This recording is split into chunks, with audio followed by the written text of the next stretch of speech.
Oh, welcome to People's Bank Park in York, Pennsylvania for game one of this three-game set. For the final time this year, these two teams will meet as the Blue Crabs and the Revs face off for the first of three and games 4 through 6 of this 13-game road trip. Well, let's run you through the starting pitchers for today's ball game as it's Darryl Thompson, the ace, and right now the favorite in the pitcher of the year talks, and he goes up against Davis Julian, and Julian has not pitched in 3 years. So that's your pitching matchup today. The potential pitcher of the year for the Blue Crabs going up against Davis Julian for the Revs. And the Southern Maryland Blue Crabs look for their third consecutive win this evening.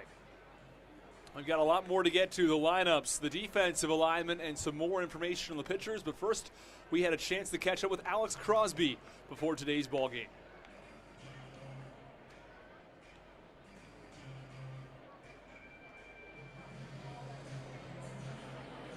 By Alex Crosby before today's game. Alex, thanks for joining us. Thanks for having me. Alex, you went 2 for 5 yesterday against Staten Island. Can you tell me a little about your game last night? Yeah, I was just looking to find something over the plate, hit it. Obviously, I got my pitch and I got it. A little difficult at first, obviously, with the guy kind of all over the place for a great while. So right. We got stuck it at the plate, but Ryan did a great job on the way.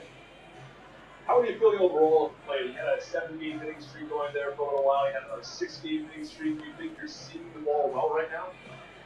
So I don't pay attention too often to that. I'd rather not know, but as far as seeing the ball at the plate, I feel like I could be doing a better job. I just got to swing strikes. I just need to be a little more consistent at the plate, so I think there's a lot of improvements to be made. Are you making any changes then if you're looking to make those improvements down the stretch here? Yeah, so I've been trying to honestly not swing as much as far as what I normally go with is go through the gate swinging. Lately I've been trying to see pitches, at least take so I get a strike my first bat, maybe the first two, just so I can get a feel for the starter, and then obviously one pitch to see the easier should be the ball, but still not easy as well. Well, Alex, you got quite an honor coming up here as you're going to go play in the World Baseball Classic qualifiers for Great Britain. What does that mean to represent the country that you guess your mother was born in Great Britain? And tell us a little bit about how you got to play for that team. So it's a great honor. I've loved it. It's a great experience. I'm very blessed to have this experience. Ever since I was a kid, I always recommended Great Britain for my mom. My mom's a very strong accent. All my family back home. So I always loved and supported it. That was something nothing short of phenomenal. Very lucky. I actually got found through Instagram a couple years ago. The video of me striking out, and somebody tagged me in it. Luckily, that's how I got the opportunity. Is the interest in baseball in Great Britain increasing, or are you not quite seeing maybe the boom that one might hope to see, the interest in baseball going up? I do believe the interest rate has gone up as far as when I started back in 2019 till now. So 2019 is a little rougher. We had a couple of good guys. Last year I saw a lot of young talent, which was good. And this year, after seeing the roster, I kind of see the experience and I see what the potential could be and the growth. And I think it's exciting for that program to kind of continue and keep building and get better as the years go on. So you're going to be playing in Germany, is that right? Correct, yes, Germany. So tell me a little bit about what that experience might be like playing and trying to qualify for the World Baseball Classic. Well, I've been to Germany once back in 2019 to get to the Olympics. It's actually a different feel in soccer. As you get off the plane there, you'll see like a bunch of military or police, I believe, with just holding machine guns like it's nothing. So that was kind of crazy to me. But yeah, I'm excited for the experience to be in Germany again. It's a blessing, and I'm just lucky to have this part of my journey. Well, you'll eventually make it back here to the Blue Crabs for the playoffs. What does this team need to do down the stretch here to make sure they're ready to go to play in the Atlantic League playoffs? This team's going to be ready with or without me. As far as that goes, we have a team full, good bench, good pitching. So as far as me missing, I don't think we'll be missing a step. I know guys will step up. I know when I come back, I'll be ready to go. I'm always ready. So I have no doubt in my mind that this team's going to win when I'm gone. And I know that playoffs, when I come back, we're going to have 2-0 lead. I'm going to come back ready to just join the squad and hopefully, get to the championship and win one. That's right. Blue Crabs probably playing against the Lancaster Barnstormers, so we'll see it later in the year. Do you like that matchup for the Blue Crabs? I absolutely love it. I think they have a very good team. I think they have really good pitching, but I also believe our lineup 1 through 9 can absolutely demolish the ball.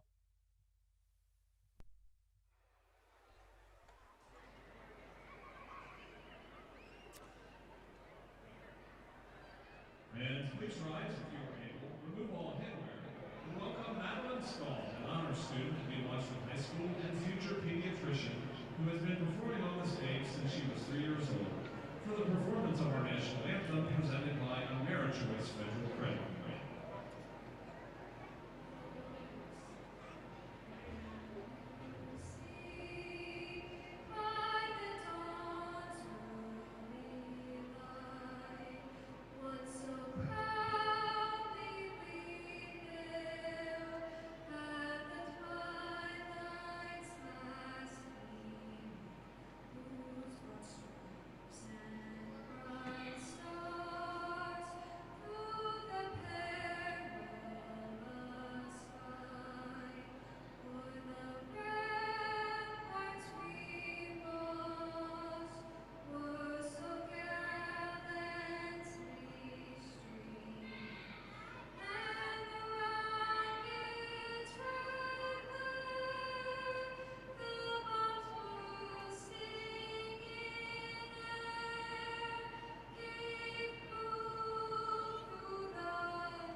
This activity is presented by Squashing, official technology partner for the York Revolution. Squashing is Central PA's locally owned technology service company with resources across the Mid-Atlantic and global reach, specializing in strategic, security, and services.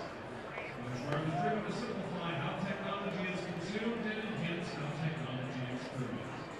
Squashing, a better way to consume technology. And learn more at squashing.com.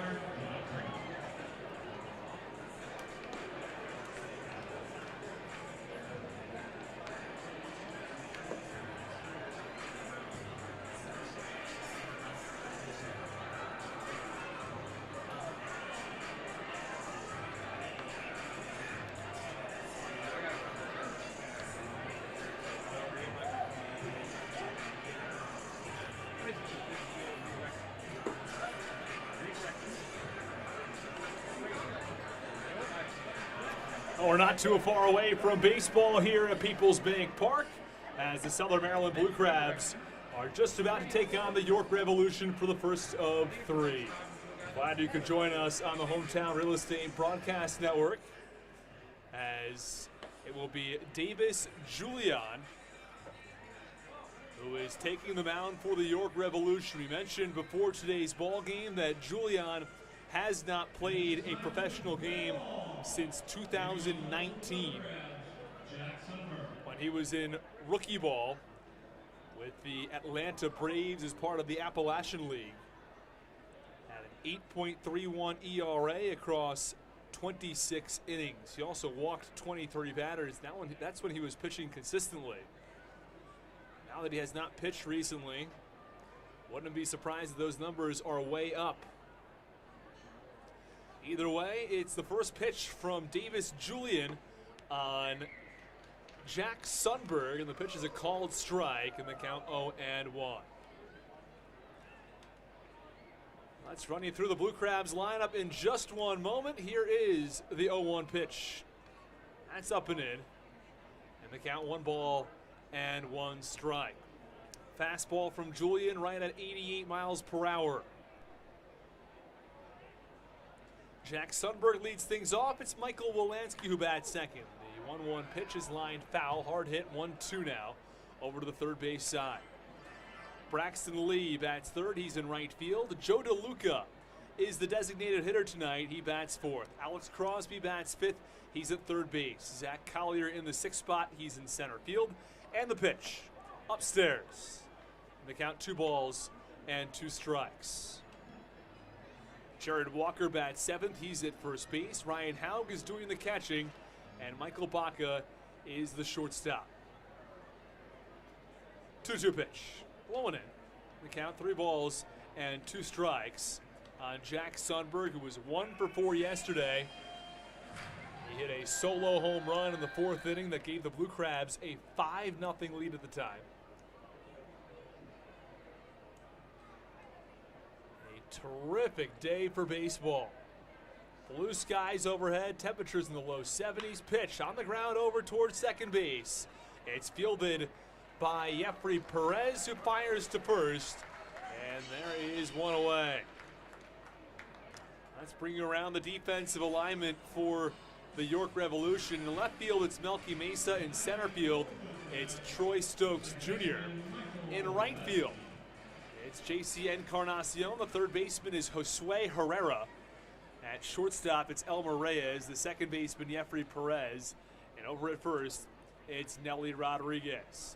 John Nunez, he bats second tonight, and he does the catching for the Revs. Pitch, that's outside to Michael Wolanski, and the count 1-0 strikes.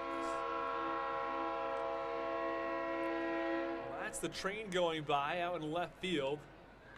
Not sure if you'll have a view of that or not, or if I'll be able to see it either. We can see it. We'll try to get a video of it for you and have that on the broadcast for a couple of moments. Saw the train tracks out over by the stadium before the game. Pitch has popped up. First base side, it's Nelly Rodriguez who moves over into foul territory and makes the catch. There are 2 away.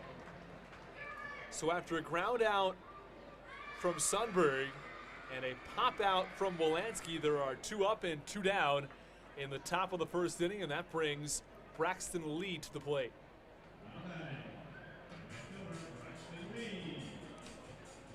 Lee, a lefty. He digs in from the left side. And the first pitch. Blowing in, and the count 1-0 strikes. Really good looking field here in York, Pennsylvania. There's some splotches where the grass isn't so great, but by and large, pretty good. And the 1-0 pitch, that's away. Count 2 strikes. Was in Camden Yards earlier this year, and even at Camden Yards, there's some grass that doesn't look so good. 2-0 pitch, called strike, count 2-1. No matter where you are, no field's gonna be completely perfect. Yankee Stadium is a special field, as is Fenway Park, and what the grounds crew over there is able to do is really impressive. 2-1 pitch is inside, and the count 3-1 now on Braxton Lee. And of course, back at the reg, Ben Baker does his work for the Blue Crabs, and really good field over in Waldorf as well. Pitch, ground ball over to second. Perez has it. He fields the belt and fires to first. A 1-2-3 inning from Davis Julian, who had not pitched since 2019. Well, he faced 3 batters. He retired 3 batters. We go to the bottom of the first on the Hometown Real Estate Broadcast Network.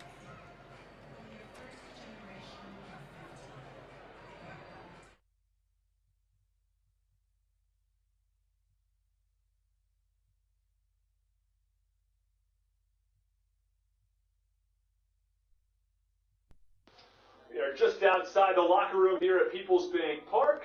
Austin Rooney joined by Alex Crosby for today's game. Alex, thanks for joining us.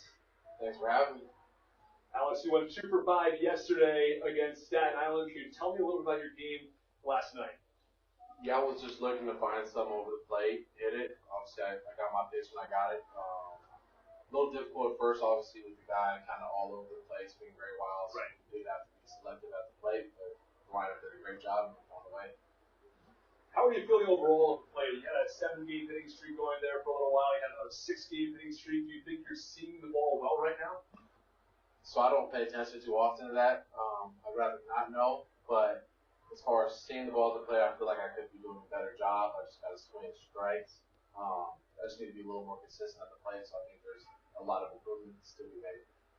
Are you making any changes then if you're looking to make those improvements down the stretch here? Yeah, so I've been trying to obviously not swing as much as far as what I normally go with is to go through the gate swinging. Lately I've been trying to see pitches, at least take so I get a strike my first at bat, maybe first 2, just so I can get a feel for the starter, and then obviously the more pitches you see, the easier it should be to hit the ball, but still not easy in baseball. Well, Alex, you got quite an honor coming up here as you're going to go play in the World Baseball Classic qualifiers for Great Britain. What does that mean to represent a country that I guess your mother was born in Great Britain? And tell us a little bit about how you got to play for that team. So it's a great honor.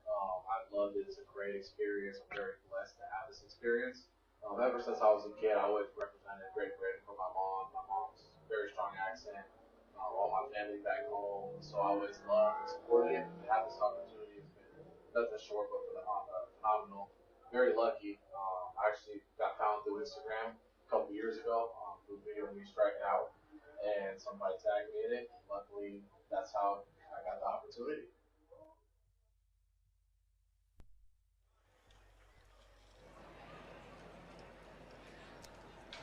Well, we go to the bottom of the first inning. It's Darrell Thompson who takes the mound for Southern Maryland. And here is the first pitch from the righty. It's a called strike.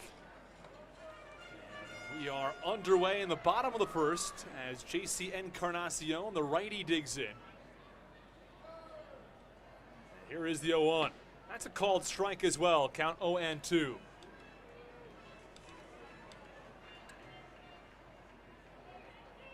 No balls, 2 strikes, nobody out. Let's bring you through the Revs lineup in just one moment. Here's the pitch. Upstairs, count 1-2. It's J.C. Encarnacion to lead things off. John Nunez, the catcher, in the 2 spot today. Telvin Nash bats third, while Nelly Rodriguez is the cleanup hitter. Melky Mesa in the 5 spot, he's in left, while Elmer Reyes is at shortstop. He bats 6th. Pitch, swing and a miss, strike 3. And the first strikeout of the game already for Darrell Thompson. There's 1 away. It's Troy Stokes Jr. who's in center field, while Jeffrey Perez is at second. Josue Herrera is the 9-hitter. Davis Julian is the pitcher for the York Revolution, who pitched a 1-2-3 first inning.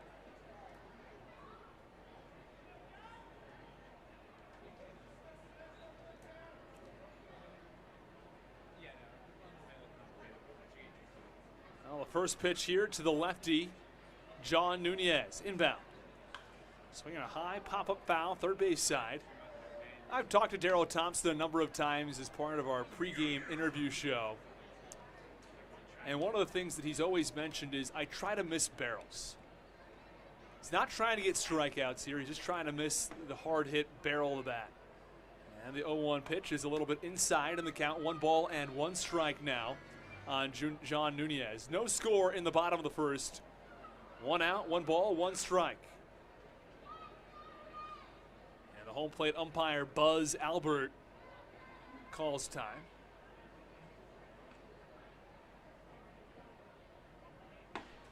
And the pitch looked close, but just missed, maybe a little low and away. Either way, the count, 2 balls and 1 strike. Southern Maryland coming off of an 11-1 victory yesterday. 11-0 victory, I should say. And here is the 2-1 pitch. Swinging a high fly ball. This one blasted to right center. Back to the warning track. This one at the wall. It is off the base of the wall. Lee fields it quickly. He fires into the cutoff man, Michael Wolanski. It's a one-out double for John Nunez. And there's a runner on second base with one out. So the York Bats get to Darrell Thompson. While Davis Julian, the pitcher for the York Revolution, was able to keep the Blue Crabs bats off the board.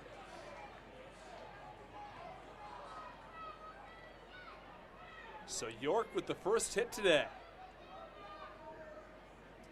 We're going to give you the numbers on Darrell Thompson in just one moment, along with the defensive alignment for the Blue Crabs. But first, here is the pitch to Telvin Ash. Called strike, outside corner, and the count 0-1. Darrell Thompson comes in with a 14-3 record, a 3.36 earned run average. He pitched against Lancaster back on September 3rd as on bobblehead night. Complete game shutout, 2 hits, 1 walk. That was something else. Pitch, line drive, left center field. It drops for a base hit. Around third, it's John Nunez. He scores. No shutout tonight for Thompson as the York Revolution are on the board first here in the bottom of the first inning. A double from Nunez and an RBI single from Telvin Nash.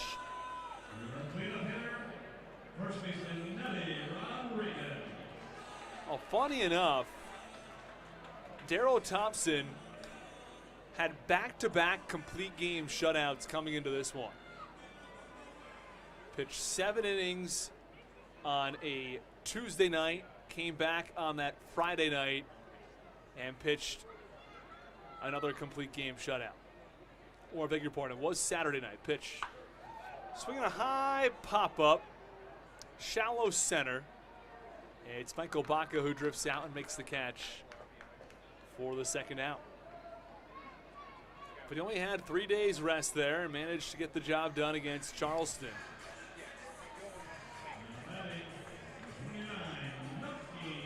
Here comes Melky Mesa.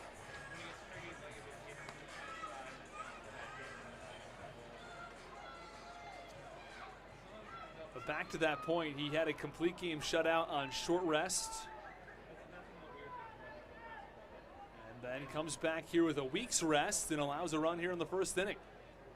He's not going to have a complete game shutout for the rest of his career every start, but still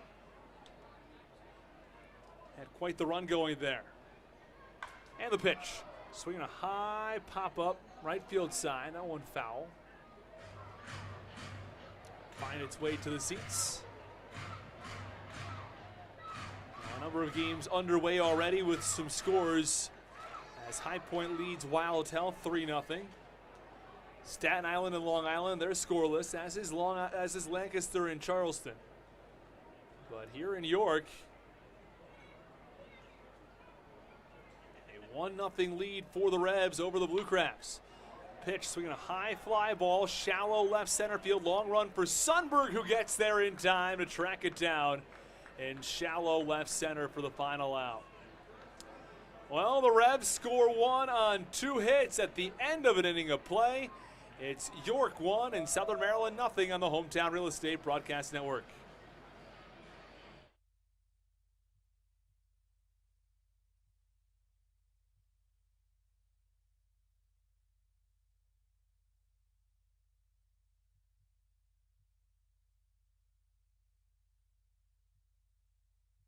Is the interest in baseball in Great Britain increasing, or are you not quite seeing maybe the move that one might hope to see, the interest in baseball going up? I do believe the interest rate has gone up as far as when I started back in 2019 to now. So 2019 is a little rougher. We had a couple of good guys. Last year I saw a lot of young talent, which was good. And this year, after seeing the roster, I kind of see the experience and I see what the potential could be and the growth, and I think it's exciting for that program to kind of continue and keep building and get better as the years go on. So you're going to be playing in Germany, is that right?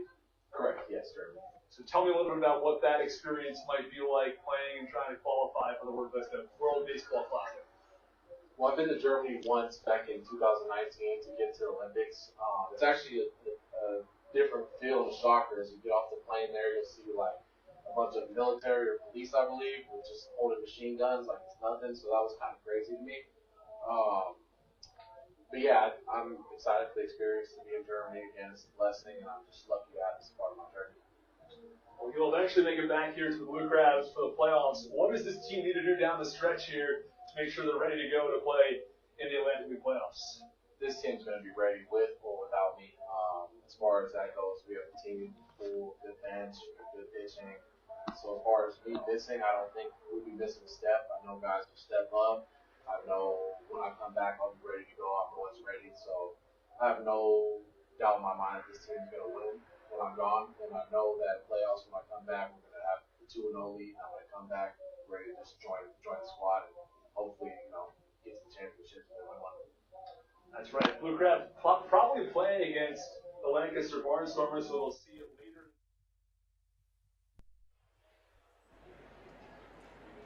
Top of the second inning.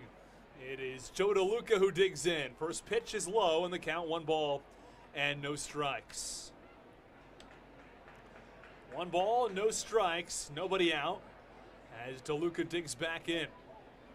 4, 5, and 6 to the plate for the Blue Crabs as they trail 1-0 in the top of the second. Pitch, that's low, and the count 2 balls and no strikes on the switch hitting catcher.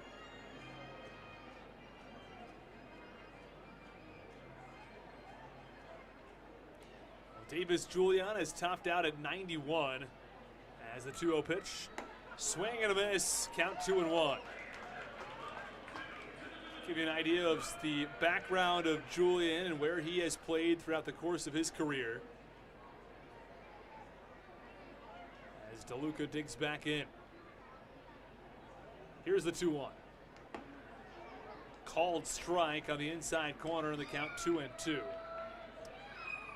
Started playing in the Dominican Summer League at age 19 with the Atlanta Braves. Had a 3.54 ERA that year. Pitch on the ground, foul, first base side. Count remains 2 balls and 2 strikes.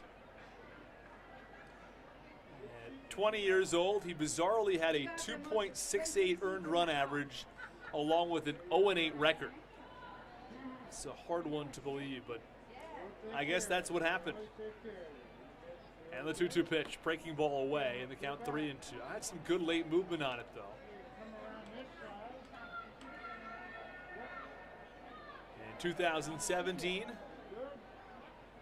started in the Dominican League, then later played in the Gulf Coast League. Pitch, swung a couple of hops over to second base. Fielded to the belt by Perez. He fires to first, and there is one away. A lengthy at bat against Joe DeLuca, but it's just a 4-3 ground out, and there is one away. Most recently played in 2019 when he went to Danville in the Appalachian League. Had a 1-3 record there. 26 innings, and 8.31 earned run average.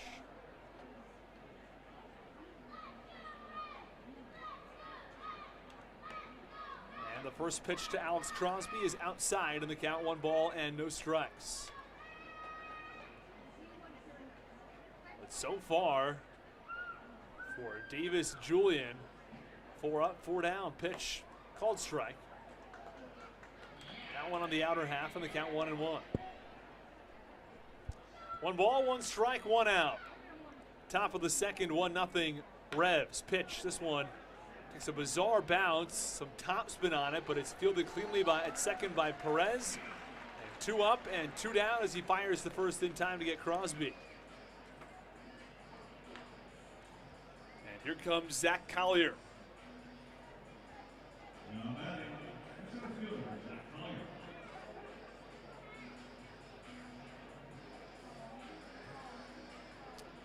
So Collier digs in.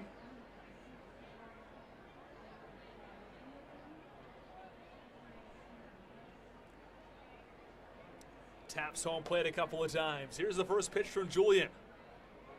Swinging a high fly ball, center field, rather deep. It sends the center fielder, Stokes Jr., back to the warning track where he makes the catch for the final out.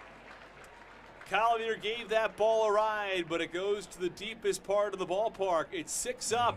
It's 6 down from Davis Julian as we go to the bottom of the second.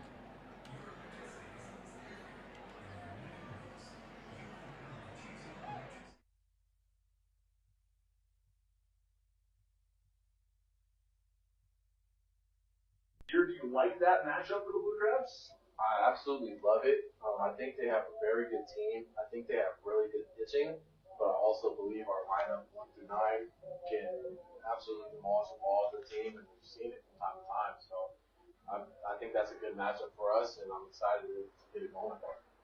All right, Alex, let's go on to our final segment of this interview. It's about the trivia question, then we'll give you a food for thought question. We'll see your thoughts on a couple things here. Let's start with the trivia question. That is, what's the most stolen bases at home plate in a single season in MLB history? I feel like this might be a trick question, or it could be something low. But we'll say maybe the times back in the day. I'm gonna go with my football number in high school, since you guys didn't put me on the Instagram for being a quarterback, even though I played 1 game. But my number was 9, so I'm gonna go with 9. I like the guess. Alex, we're going to give you the answer afterward, but we're going to give you the answer on the broadcast once we get on there. So you'll have to wait a little while to hear the answer, but Alex will hear it in just a moment here. All right, on to our food for thought question. This is when you sort of give your opinion on what you think on a certain question. Our question today is, should there be a Champions League for independent ball? The top couple of teams from the Atlantic League, the top couple of teams from the American Association, maybe a team from the Frontier League. What do you think? Are you in on this, or are you out on this idea? I would definitely be in. As far as it goes, I think the American Association and Atlantic League should partner up as far as that goes for playoffs. Since I've been a part of both leagues, I think they're both good leagues. I haven't been in the Frontier League, but I can speak on behalf of the American Association. I think if we took the top 4 teams.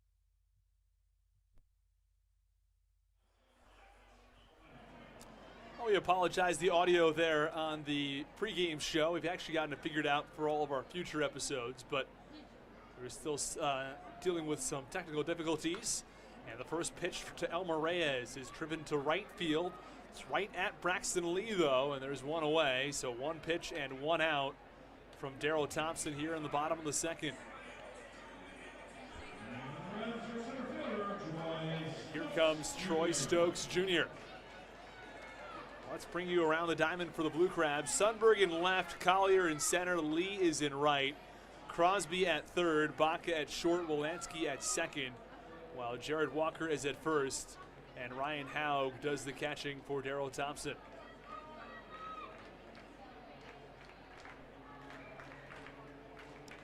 And the first pitch from Thompson. Called strike, and the count 0-1.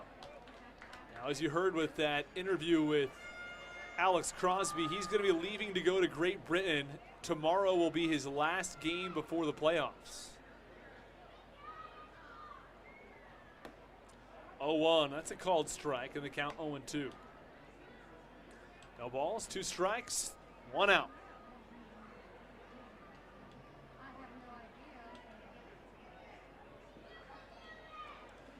Thompson set, here is the 0-2. Breaking ball just outside, count 1 and 2. 1 ball, 2 strikes, 1 out. Darrell Thompson looking to recover after what was a tough first inning where he allowed 2 hits, a double and a single. Back-to-back hits, and had to quite a few issues in the first where he only allowed 1, but for Thompson, the way he's been pitching recently, it's been a lot.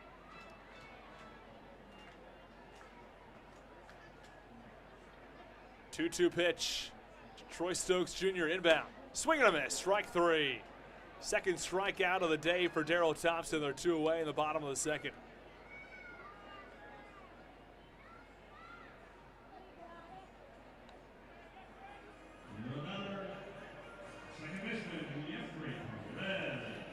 Here comes Jeffrey Perez.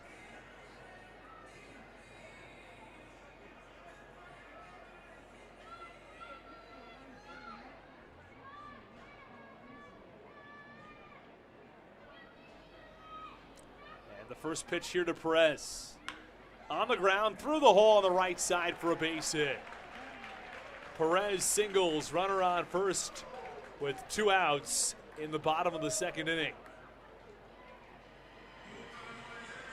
So after allowing a couple of singles back in the first, or a double and a single, I should say, he's allowed a single here in the second inning with 2 outs.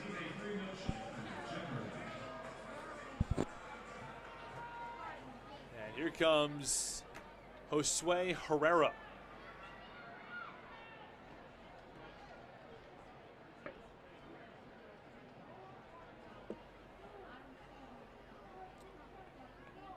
Here is the first pitch, called strike, and the count 0-1. No balls, 1 strike, 2 outs. As Josue Herrera, the Checkers RBI guy, steps back in. Here is the 0-1. That's away, and the count 1 ball and 1 strike.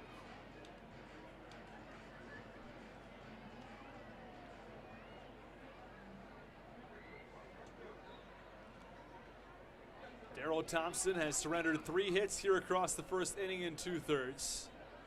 And the 1-1 on the ground to second. This should do it. Wolanski tosses to first. It's in time for the final out. Well, Darrell Thompson surrenders 1 hit. He strands 1 at the end of 2. It's the Blue Crabs nothing and the Revs 1 on the Hometown Real Estate Broadcast Network.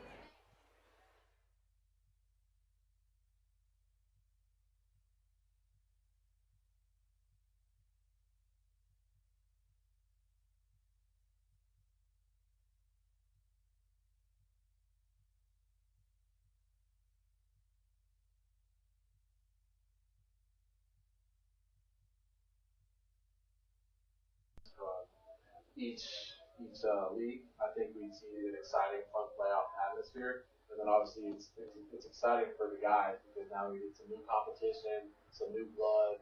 It's kind of like, I think it will give you second life, and I think again the excitement will be there, and it'll be a fun time. I was definitely before. Also allow the Atlantic League to show who's boss here, right? Which league is the better league? Yeah. Yep, of course. You definitely see who's better at the end of the day. But again, American Association is it's a good league too, so I wouldn't count them out. But as far as that goes, I'll count them Blue Crabs every time. All right. One last thing here. What are the pros and cons of each league that you've seen, having played in both the American Association and the Atlantic League? As far as that goes, I think the bullpens here in the Atlantic League are a lot better. As far as that goes, they're more established, more veteran guys. And that goes for hitting too. But also in that league, I'm not going to doubt them. I know they have good pitching too. Like again, we got Mitchell Lamson coming from there, myself coming from there. I think Ian Yesko coming from there. I mean, there's guys who can play in each league, in any league, obviously. I already forgot the question. I was just saying the pros and cons of both leagues. You were already going with it. Okay, yeah. They're pretty similar, but I'd go with the Atlantic League any day of the week. I think it's a harder league and there's more games, so it's going to be more demanding, and you got to stay focused longer. All right, Alex, thanks so much. Thank you for having me.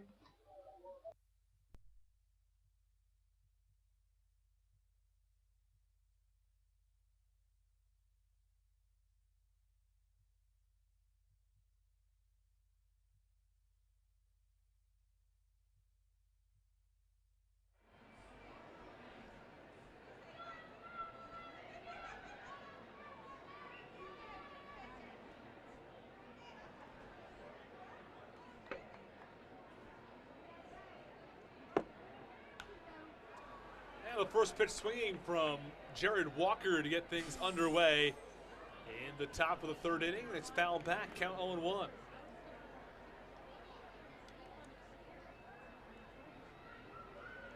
No balls, 1 strike in the top of the 3rd. And the 0-1. Low, and the count 1-1.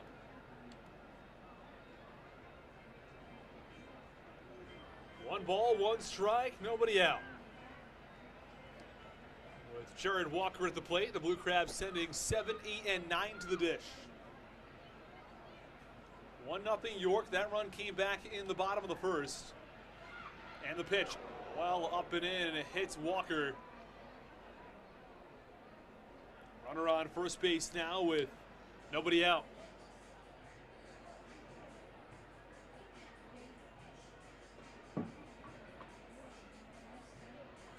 Walker is the first Blue Crabs base runner. Southern Maryland still looking for their first hit, though, off of Davius Julian.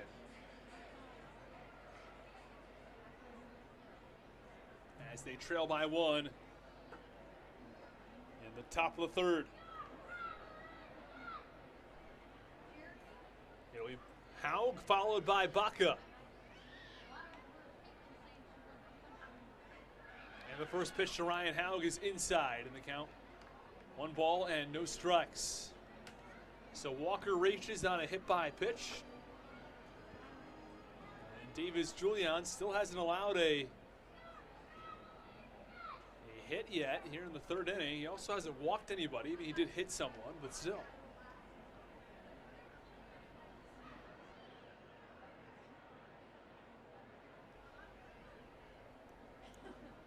And here is the pitch. Swinging a line drive, well struck, center field straight away. And it's the center fielder, Troy Stokes Jr., who makes the catch in left center on a well-hit line drive, and there's one away.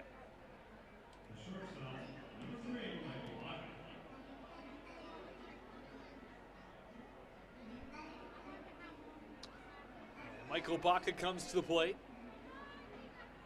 with a runner on first base and 1 out. Haug hit that ball 103 miles an hour off the bat. It was very well hit, but right at the center fielder. That's Troy Stokes Jr. And the pitch, low and away. It gets away from the catcher, John Nunez. That allows Walker to advance to second. So runner on second now with 1 out. And the Blue Crabs will have a couple opportunities to drive in the runner.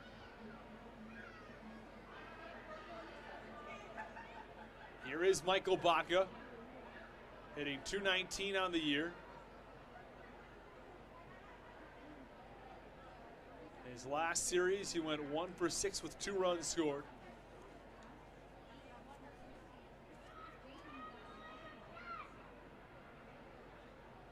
And now the pitch. Inside, and the count 2 balls and no strikes. Also have to wonder is, or if having Walker on base is at all distracting for Davis Julian.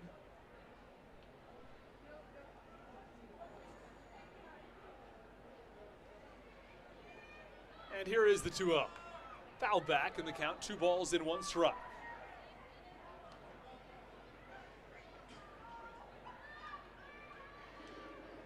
Two balls, 1 strike, 1 out. It is always interesting, speaking of Davis Julian and his time in the Dominican Summer Leagues and seeing some of the scores over there with the walk totals, and it's not always good. 2-1. Low on the count, 3-1. Sometimes you'll see 10+ walks from each team in a ballgame. Control not always in the repertoire for some of those pitchers who are very young. It's in some ways watching a good high school ball game. Pitch, ground ball over to third, and it goes under the third baseman's glove and into left field. Walker is trying to score from second. The throw is, in time, they got him.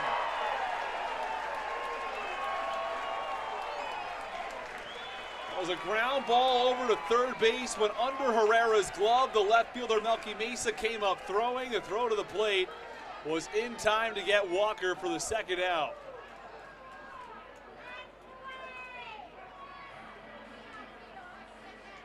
Have to imagine that's going to go down as an error.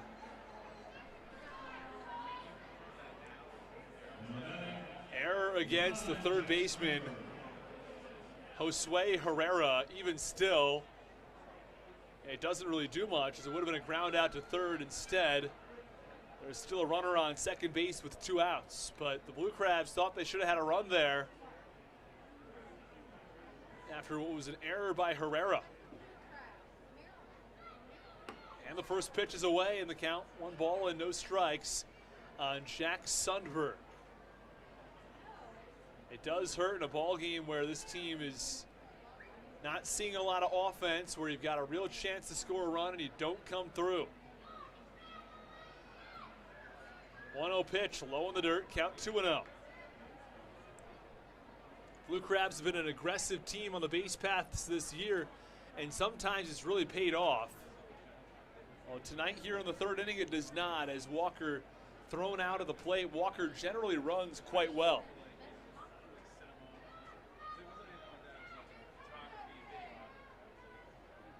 And the 2-0 pitch, line drive, center field, base hit. They're going to wave Baca around. Throw to the plate this time. It's another good one, but it's cut off by Nelly Rodriguez. An RBI single for Jack Sundberg, and the Blue Crabs are on the board. It's a 1-1 ball game. Well, whether it was going to be an error that scored a run or a base hit, Southern Maryland is now on the board. It is a 1-1 ball game here in the bottom of the 3rd inning as Michael Wolanski comes to the plate.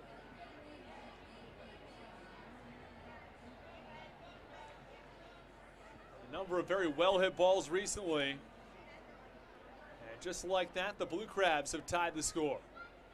Be interested to see Jack Sundberg if he'll take off.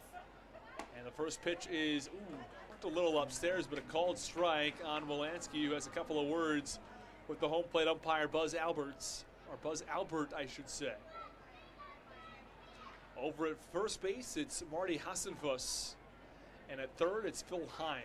Pitch, breaking ball. It was a good one, and then it had a lot of break, but it falls just below the strike zone. The count 1-1.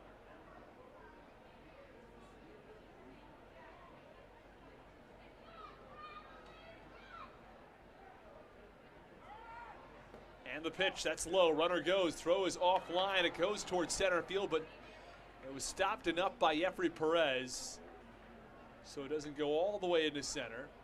Count 2 balls and a strike now on Wolanski.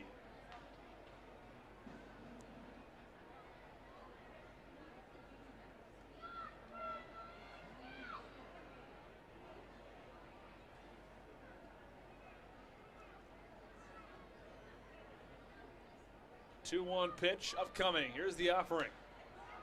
Swinging a high pop-up, shallow right field. It's J.C. Encarnacion who moves in and makes the catch. There are 2 away. Well, that ends the inning. I beg your pardon. There were already 2 away. Well, the Blue Crabs strand 1 at the end of 2.5 innings of play. It's the Blue Crabs who've tied the score at 1. We go to the bottom of the 3rd on the Hometown Real Estate Broadcast Network.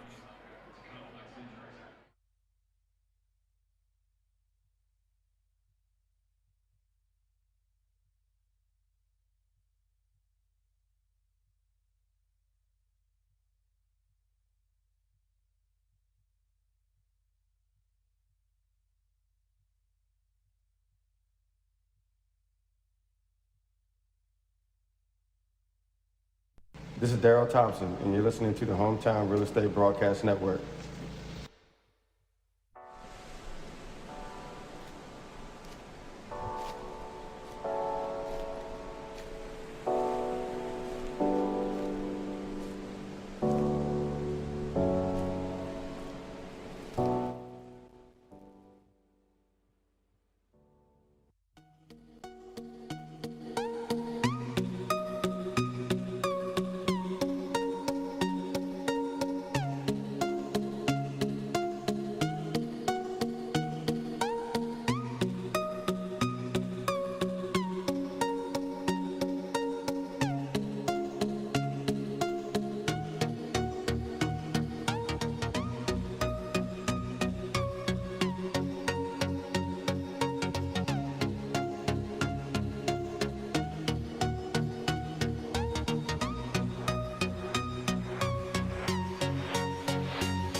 are back in the bottom of the third inning.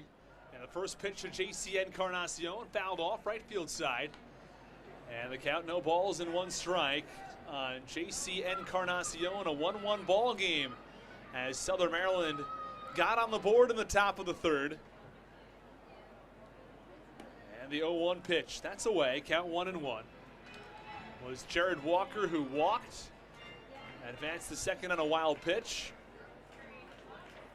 And it was Michael Baca who found his way to second after an error where Walker was thrown out at the plate. 1-1, foul back, count 1-2. And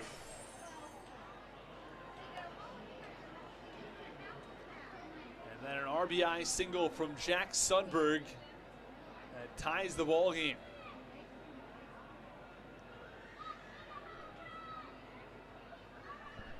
Pitch to Encarnacion, foul back. Count remains a ball and 2 strikes.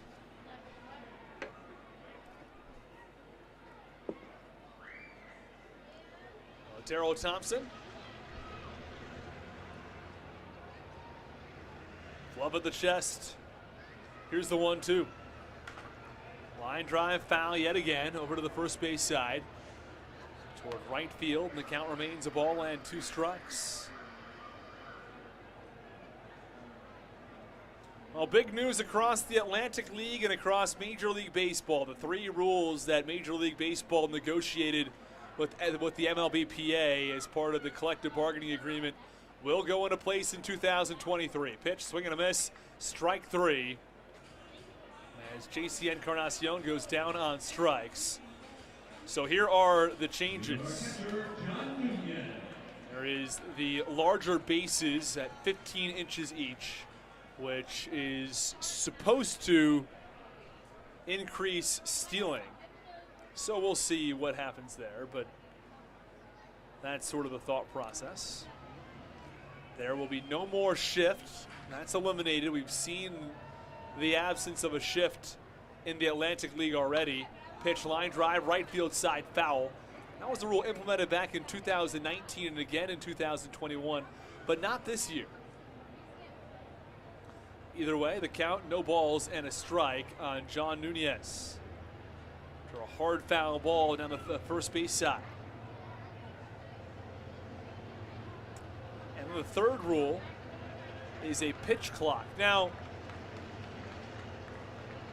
the pitch clock was not used in the Atlantic League, as the 0-1 is in there for a strike, and not sure if we've got a helicopter or exactly what's going on as far as with the loud noises overhead, or if it's a train or there's some very, very loud noise directly overhead. Pitch, ground ball, one hopper over to Walker, who fields it cleanly and flips to Thompson for the out. And there are 2 away in the bottom of the third.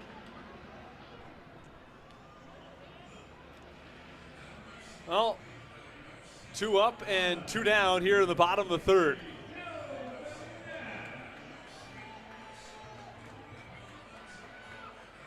And it brings up Telvin Nash.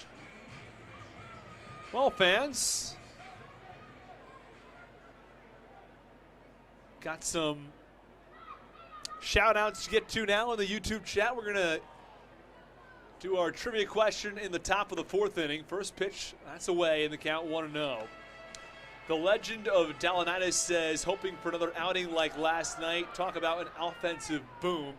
Was an offensive boom for sure. 11 runs on 14 hits. Pitch, ground ball. This one looks like it headed up the middle, but no, it's stopped by Baca. The throw to first is in time. A broken bat grounder. Baca had to cover a lot of ground. He gets there and fires to first for the final out. Well, Darryl Thompson pitches a clean 1-2-3, bottom of the 3rd inning. It's still a 1-1 ball game as we go to the top of the 4th.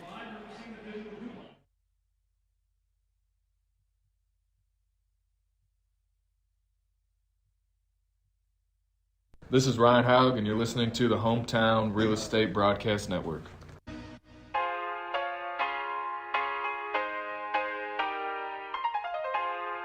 This is Ryan Haug, and you're listening to the Hometown Real Estate Broadcast Network.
before the rubber match of this 3-game set. Austin Reed.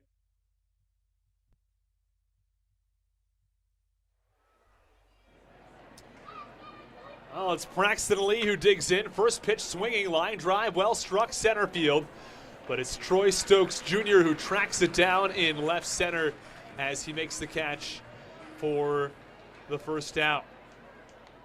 One away in the top of the 4th inning. As we're just past 7:20 on the East Coast. It's a quick ball game so far. And the last thing you want to do is so-called jinx one of these, but you got to call it like it is. So far, this ball game moving along quite nicely. And that's one of the reasons that the rule changes that were tested out in Major League in the Atlantic League are being implemented into Major League Baseball, especially the pitch clock. This one not, of course, experimented with in the Atlantic League, I should say. And the pitch, swing and a miss, and the count 0-1 on Joe DeLuca. With one out in the top of the 4th inning. Pitch, that's a called strike, and the count 0-2. No balls, 2 strikes, 1 out. A time of game, something that Rob Manfred and those who are working on some changes in Major League Baseball really looking at. Pitch, swinging a line drive, well struck left center. This one back to the warning track in front of the wall. Again, it's the center fielder Troy Stokes Jr. who gets there and makes the catch for the second out. Well struck as DeLuca goes opposite field, but couldn't quite get it over that left center field wall. That is relatively shallow. This is a hitter's ballpark here in York. As Alex Crosby digs in. And the first pitch. Popped it up foul, third base side. And the count 0-1.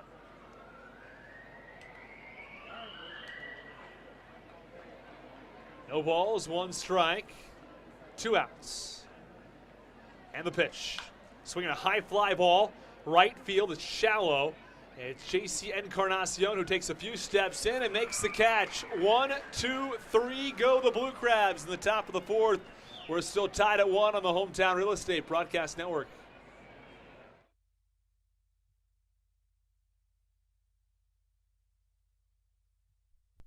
This is Nick Wells, and you're listening to the Hometown Real Estate Broadcast Network.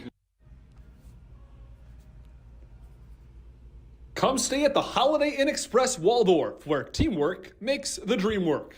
A proud sponsor of the Southern Maryland Blue Crabs and your home away from home. The Holiday Inn Express is located at 11,370 Days Court. That's 11370 Days Court, Waldorf, near the Waldorf Shoppers World Shopping Center. Call 301-932-9200 to make a reservation or look us up at ihg.com or on the IHG app. Come put your feet up and enjoy the complimentary free breakfast and indoor heated pool at the Holiday Inn Express, Waldorf.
It's the bottom of the fourth inning as the Blue Crabs and the Revs are level at 1. Probably not how most people foresaw this ball game going.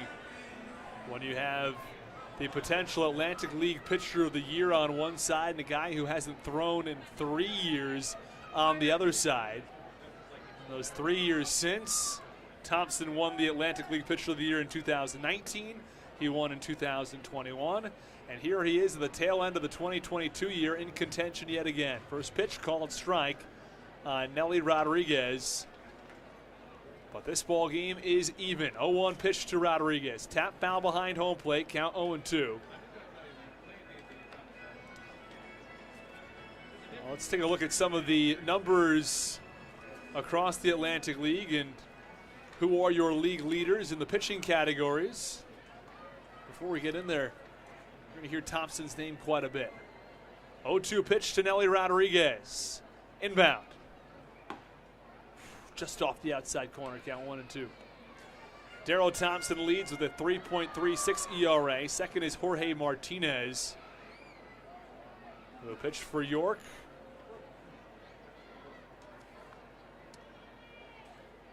And the pitch popped up. High fly ball, right field. This one not all that deep, but it's Leake who takes a couple steps back and makes the catch just around shoulder high for the first out. So you have Thompson who leads in the ERA category. In the wins category, yep, it's Darrell Thompson with 14. He leads in that category as well. In strikeouts, Thompson ranks 7th in the Atlantic League. In games started, Thompson ranks 1st. In complete games, he ranks 2nd. In shutouts, he ranks 2nd. In innings pitched, he ranks 1st. In whip, he ranks 1st.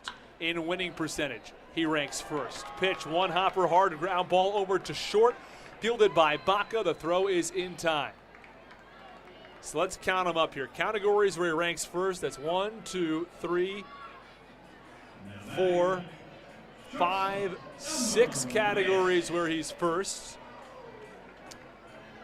And then he is top 10 in 4 other categories.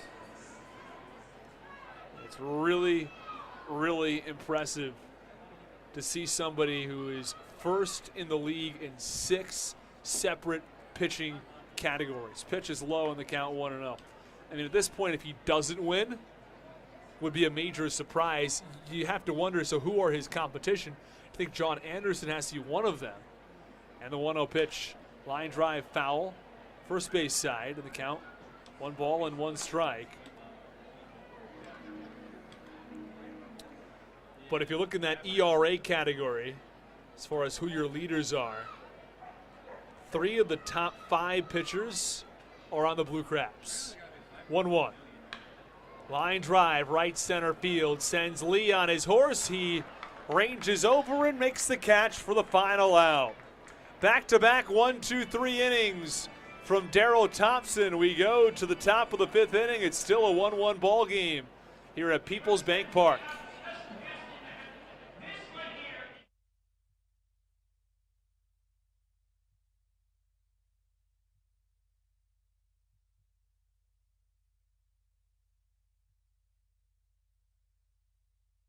This is Ian Yetzko, and you're listening to the Hometown Real Estate Broadcast Network. Are you in the market for a new roof? Well, give William Richmond Inc. a call and get serviced by Southern Maryland's premier roofing contractor. Locally owned and operated, William Richmond Inc. is licensed, bonded, and insured, and has a 5-star rating on HomeAdvisor. They care about their work almost as much as they care about your home. Call 443-432-3426 today for a free estimate, or go to williamrichmondinc.com. Don't forget to mention the Blue Crabs and save 10% on any service.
Well, Zach Collier gets the Blue Crabs started in the top of the 5th inning, and the first pitch a little low in the count. 1 ball and no strikes on Collier.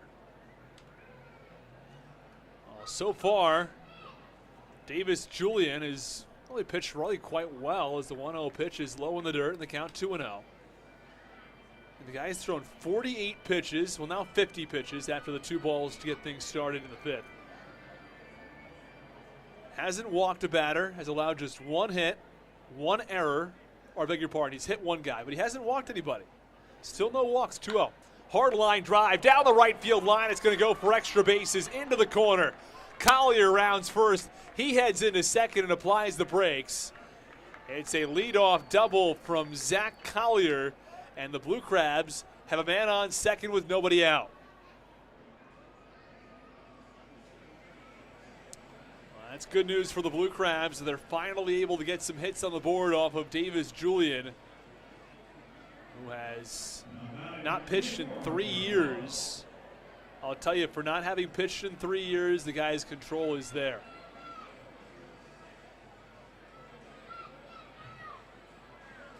Last pitch in the Appalachian League in rookie ball.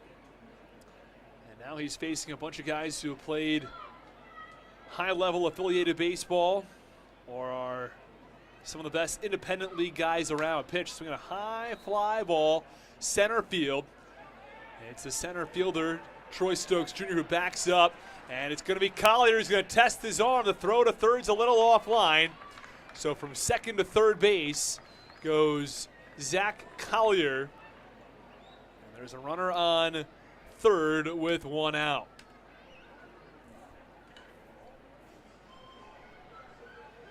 That's a big boost for the Blue Crabs if Ryan Haug can put one to the outfield or get a ground ball through the infield. Southern Maryland will take that 2-1 lead they've been looking for. As it's a 1-1 ball game here in the top of the 5th. Walker does his job after the leadoff double. Here's the pitch to Haug in the dirt. It skipped away from the catcher momentarily, but John Nunez keeps it in front of himself. And the count 1 ball and no strikes. Well, fans, that brings us to our trivia question today. What's the most steals of home plate in a single season in MLB history? If you know which player did it, all the better.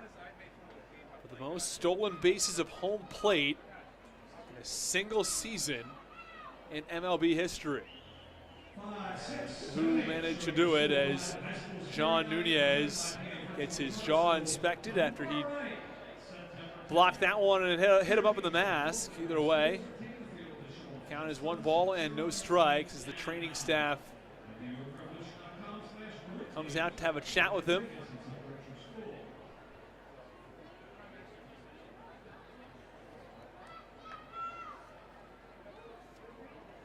Megan Haas, the athletic trainer for the York Revolution.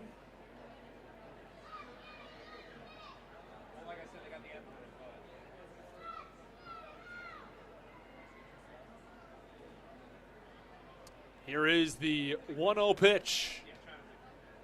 That's low in the count. Oh, he called it a strike. Oh, it looked low, but sometimes our angle can be a little deceiving based on the umpire and the catcher really blocking our vantage point. But from my angle, that looked low. But either way, count 1 ball, 1 strike, and 1 out. As Collier leads off third. Pitch, swinging a high fly ball, well struck, left center field, rather deep. Stokes Jr. is back in front of the warning track where he makes the catch. Collier tags from third and gives the Blue Crabs a 2-1 lead in the top of the 5th inning. Ball well struck to left center, and it's enough to give the Blue Crabs that 2-1 edge they've been looking for after surrendering the opening run in the bottom of the 1st inning. We talk a lot about capitalizing off of opportunities. There's a good reason, because the Blue Crabs have been up and down in that category throughout the course of the season. And now the first pitch to Baca. That's away, and the count 1-0. We've talked about how the Blue Crabs are hitting with runners in scoring position And those numbers have been up and down many times across the course of this year. And the 1-0 pitch called strike, and the count 1 ball and 1 strike.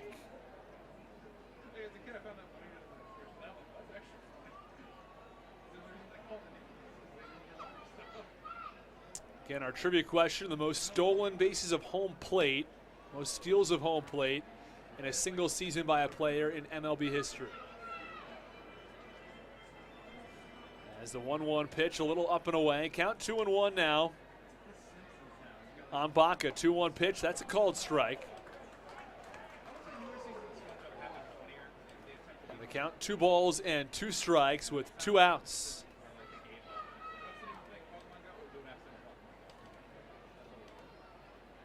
2-2 pitch, hard line drive, left field line. It's a base hit. It's going to go all the way to the wall.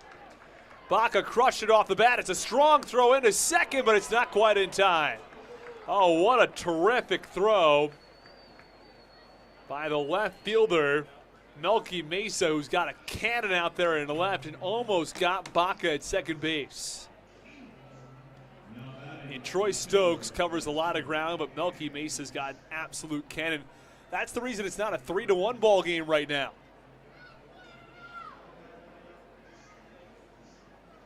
As Jack Sundberg digs in, hitting .249 on the year. Sundberg changed his walk-up song back at home, but then changed it back the next day. He's only really had one walk-up song aside from the one he changed it to for a single day. Get into that in a moment.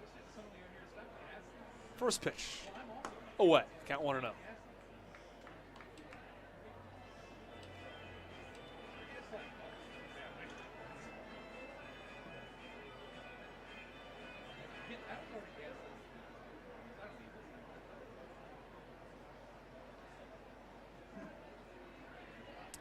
One ball, no strikes, 2 outs.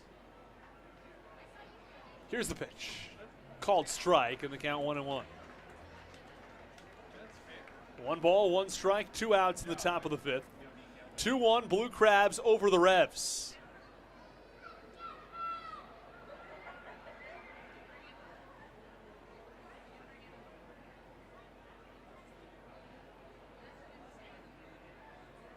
Here's the 1-1 pitch. Swing and an inside-out swing, shallow left center field, but it's the left fielder. That's Melky Mesa who ranges to left center and makes the catch for the final out. Looked like that ball might drop off the bat of Jack Sundberg, but we're done with 4.5 innings of play from Peoples Bank Park. It's the Blue Crabs 2, it's the Revs 1 on the Hometown Real Estate Broadcast Network.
Well, Troy Stokes Jr. comes to the plate in the bottom of the 5th inning, and here is the first pitch from Daryl Thompson. It's a breaking ball, swing and a miss at 65 miles an hour.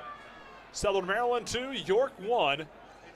York scored a run in the bottom of the 1st. The Blue Crabs responded with one in the top of the 3rd and another in the top of the 5th. 0-1 pitch.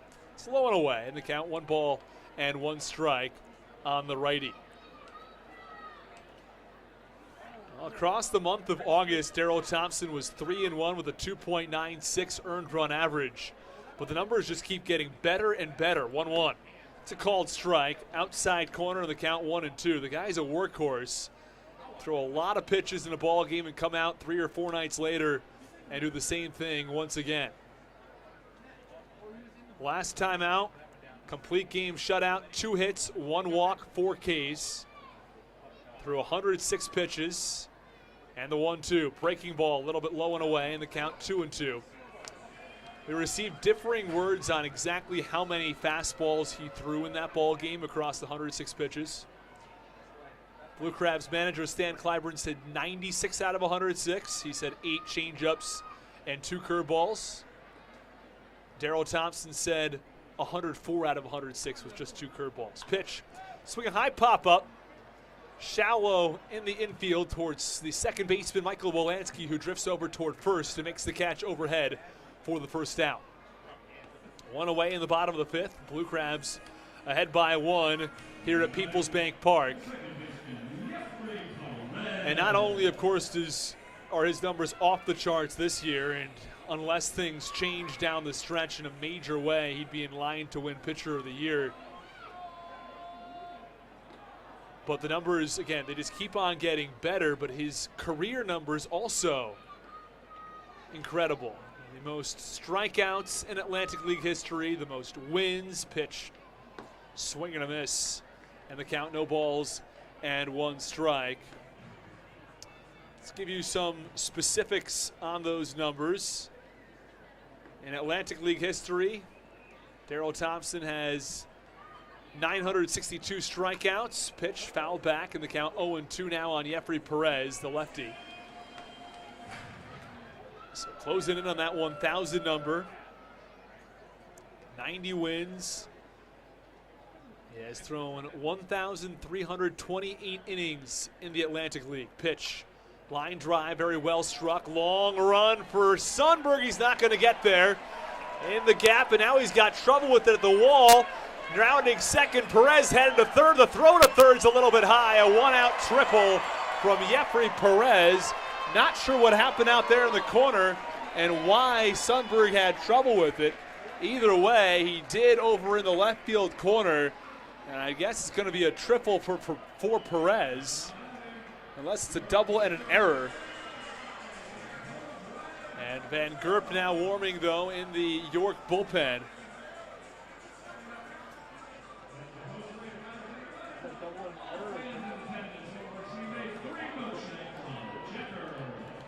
We are hearing official word. It was a triple on that line drive to the wall and left. It took some bizarre hop. Our view is cut off down that third base line toward the left field corner.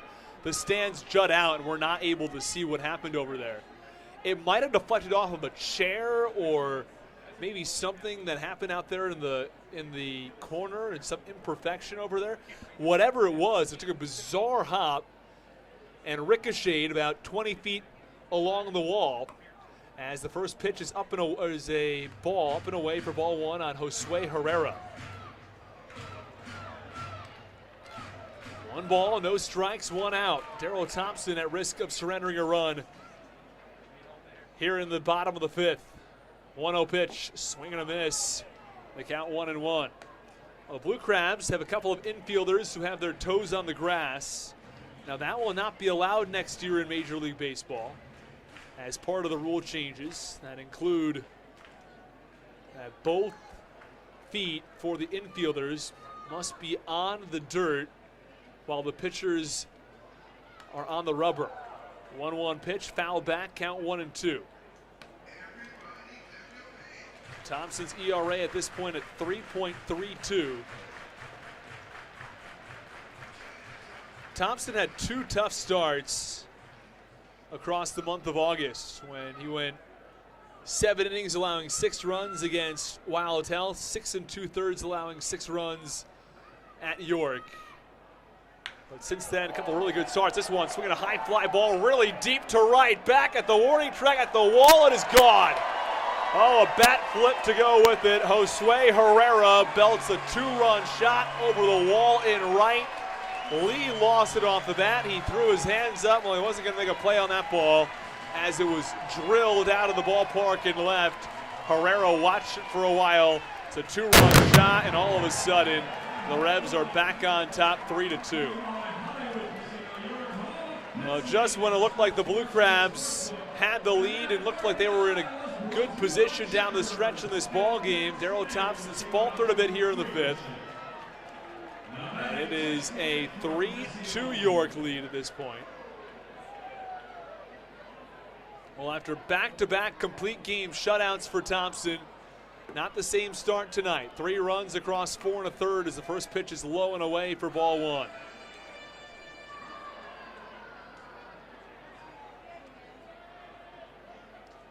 And the 1-0 pitch. Line back in the count 1-1. 1 ball, 1 out. I beg your pardon. 1 ball, 1 strike, 1 out. As it's JC Encarnacion, the leadoff man at the plate. John Nunez on deck. And the pitch. Called strike. Breaking ball on the count 1-1. Certainly not what the Blue Crabs were hoping for there. Bigger part on the count 1-2 now on Encarnacion. 1-2 pitch, chopper foul on the ground, third base side.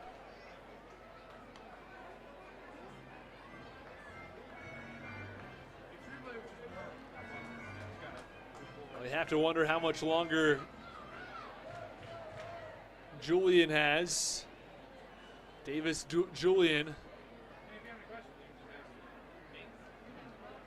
got the start for York. And here's the 1-2. Low on the dirt, count 2-2.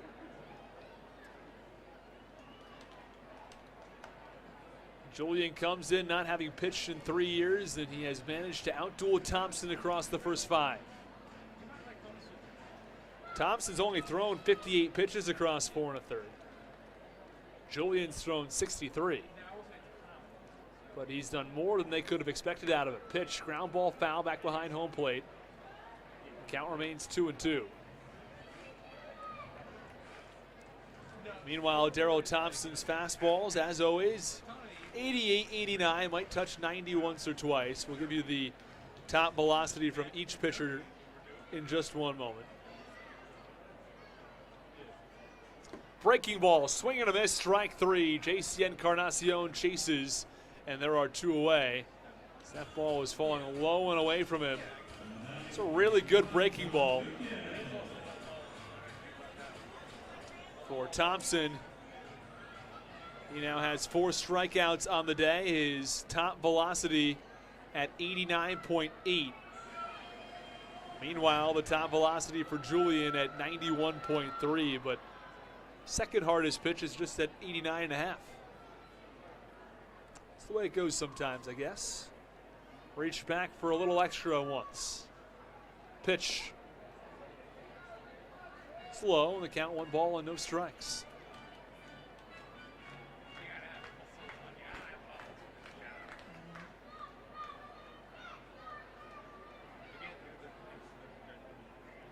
We'll give you some updates from around the league in just one moment. Pitch, ground ball over to second. Smolansky who fields, throw to first in time to get John Nunez. We'll get you the scores from around the league when we come back in the top of the 6th. Southern Maryland surrenders 2 on a 2-run shot from Josue Herrera. It's 3-2 York on the Hometown Real Estate Broadcast Network.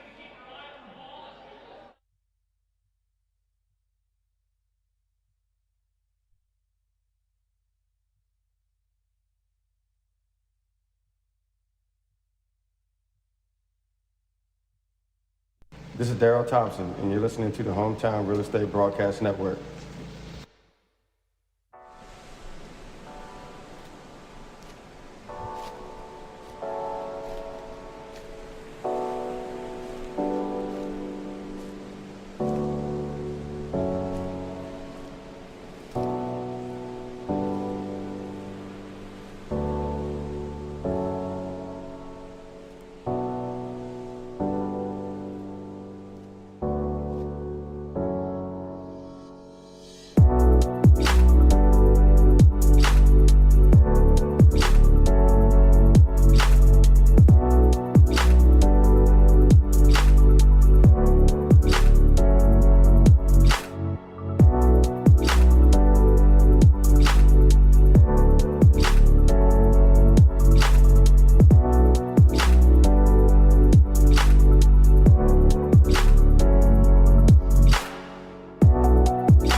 Now Michael Wolanski comes to the plate as he bats from the right side in the top of the 6th inning against Franklin Van Gerp.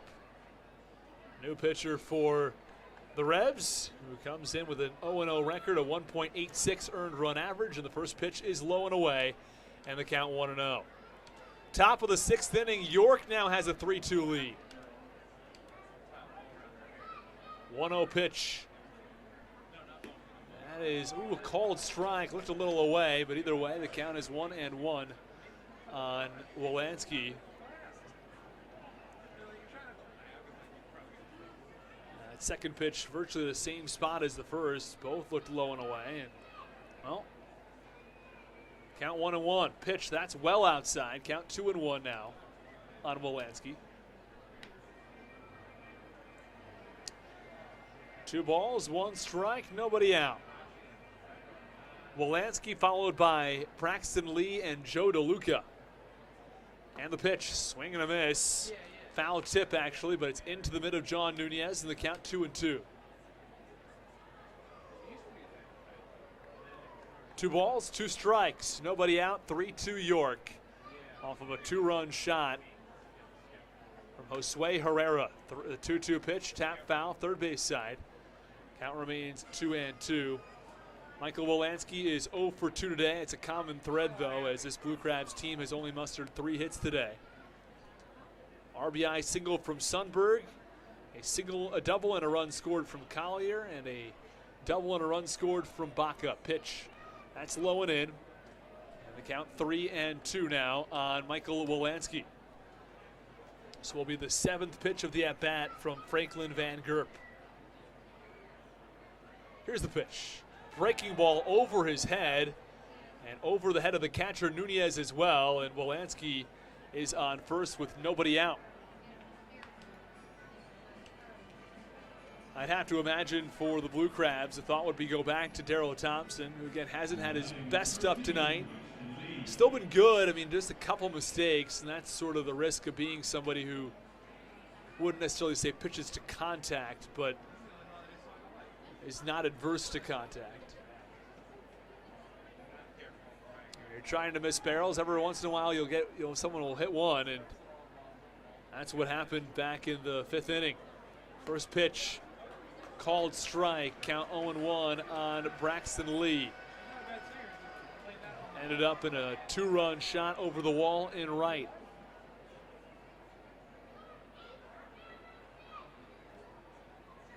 Oh, 1 pitch, that's up and away. Count 1 ball and 1 strike.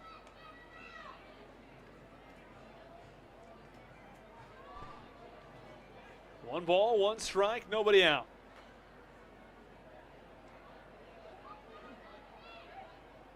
Wolanski leads off at first. Here's the 1-1. Low and in, count 2-1.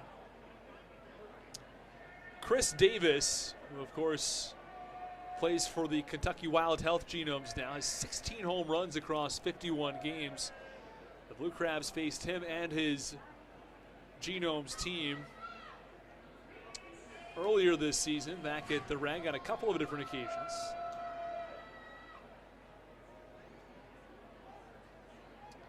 Give you an idea of where teams stand as far as the wild card is concerned in just one moment. Here is the pitch. Line drive foul, third base side. Count 2 balls and 2 strikes now on Braxton Lee. So right now York is well back. They're 16 out of the wild card. This is a team that is 16.5 out of the division here in the North, in the North Division. But what do things look like at the top is really the question. 2-2 pitch. It's called strike 3. Lee goes down looking, and there's 1 away.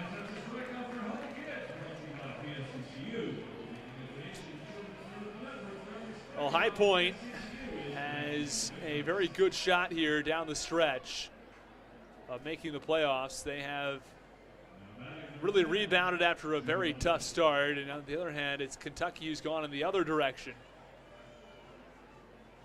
as they've fallen apart a little bit here down the stretch. Now, Lancaster has they're 1.5 back of High Point, but they're 3 games ahead of Kentucky, 4 games ahead of the Blue Crabs. And the pitch, that's inside. And the count, 1 ball and no strikes on Joe DeLuca. So the way things look right now, it's Lancaster, who is a game and a half back from High Point, but in a playoff spot. Pitch low, and the count, 2 balls and no strikes. High Point is in a very good spot. Looks like they're going to take that first wild card spot. The second wild card spot, whether Lancaster holds the division or not, they are still in second place, 3 games up on Kentucky. And from there, Long Island, 4.5 back from Lancaster here for the wild card. And the 2-0 pitch. On the ground over to first. Fielded by Rodriguez. Throw to second for 1. Back on to first. A 3-6-3 double play to end the top of the 6th inning. Franklin Van Gert comes in. He faces 3 batters. He faces the minimum. And that ends the top of the 6th. The Blue Crabs still trail 3-2 on the Hometown Real Estate Broadcast Network.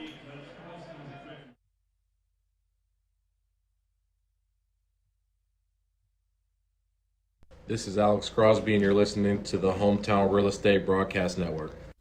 At Fairway Independent Mortgage Corporation, mortgages are what they do, not who they are.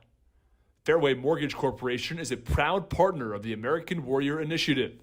A key part of this initiative is to educate, encourage, and inspire Americans to give back to our military. Visit their website at www.americanwarriorinitiative.com for more details. Our military fought to protect the American dream. Let's help them live it.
Three-two Revs in the bottom of the 6th inning. First pitch from Telvin Nash, swinging a high fly ball center field. Collier took a step back. He tried to swat a bug out of his face, and he makes the catch. And there's one away. Well struck, but right at Zach Collier. And there's one out.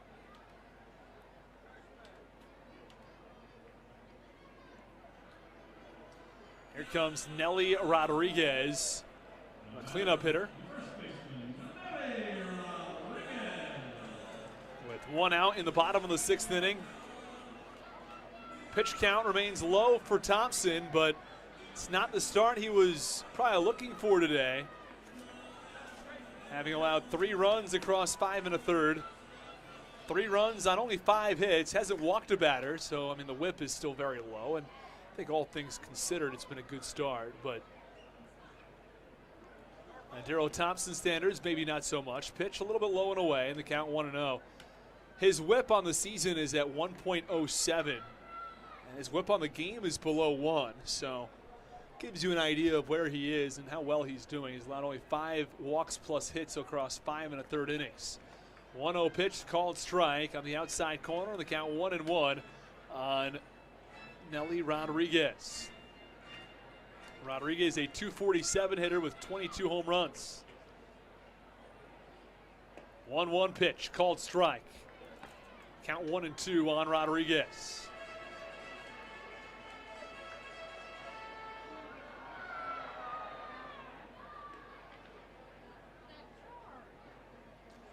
1 ball, 2 strikes, 1 out. Here's the pitch. Breaking ball. Another swing and a foul tip. Daryl Thompson's been using a couple of different pitches, especially the curveball more recently. Tried to drop in back-to-back curveballs on Rodriguez, but he did not bite on the first one. It was a called strike, and the second one he got just a bit of a piece of. It's about 20 miles off of the first one, or of the fastball. 1-2 pitch, fastball fouled off. First base side. Fastball comes in 87, 88, 89. Curveball at 65 to 69. So, I mean, it's 20 plus miles per hour off of it.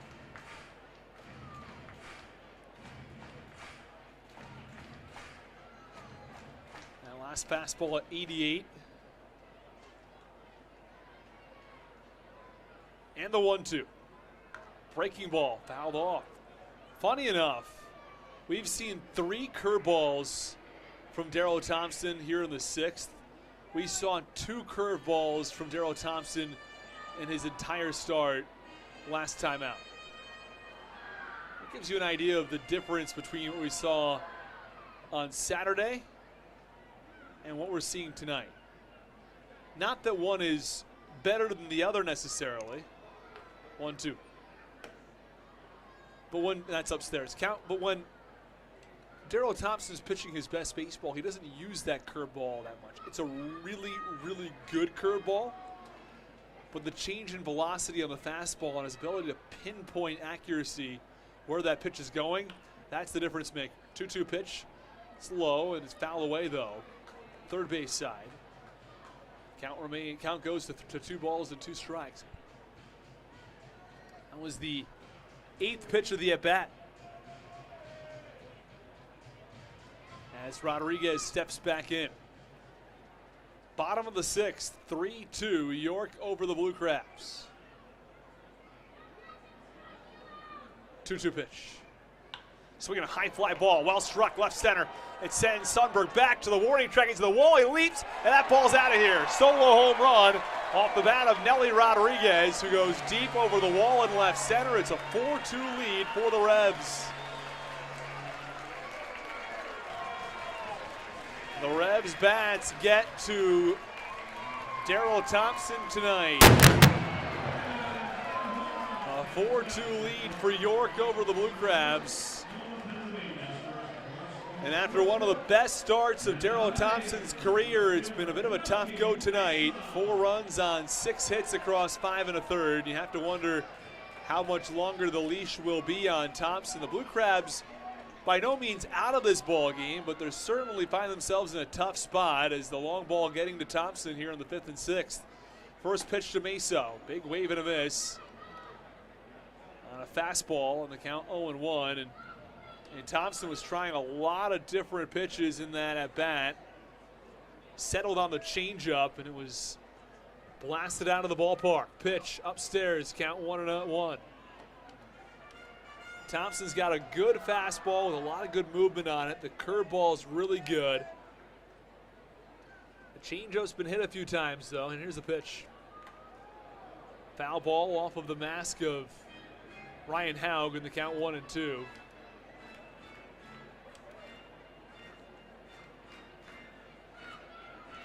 Couple of home runs for York today. That's the difference.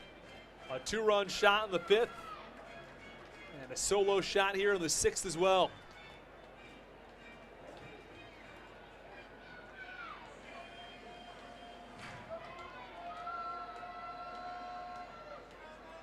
One ball, 2 strikes. Here's the pitch, breaking ball, swinging a line drive, well struck, deep left field. This one back to the warning track, it's out of here. Oh, it gets over the wall and left. A solo home run for Melky Mesa. They go back to back, and now the Blue Crabs really in trouble. It's 5-2. A solo shot from Melky Mesa on the 1-2 pitch.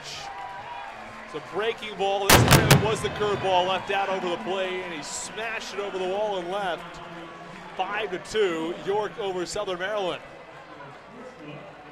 First time we've seen that curveball hit out of the ballpark tonight. It's 3 home runs, 1 off the fastball, 1 off the changeup, and 1 off the curveball. So York really getting to Thompson tonight.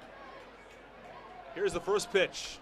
Line drive foul, and now there's a bit of action in the Blue Crabs bullpen. As it's going to be Connor Law who will get warmed up to get things going.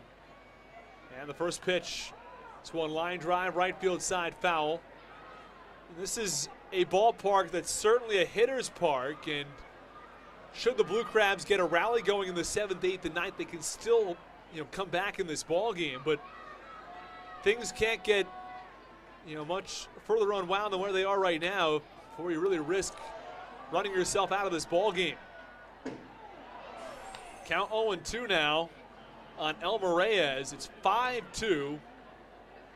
York over Southern Maryland.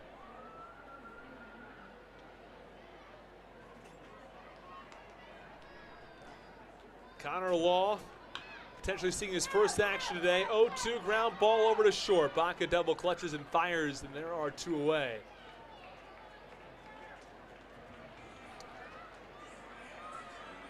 Two down in the bottom of the 6th. 5-2 York over the Blue Crabs. And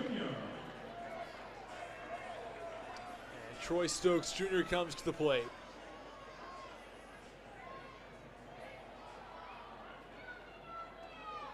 Well, fans, we'll take a look at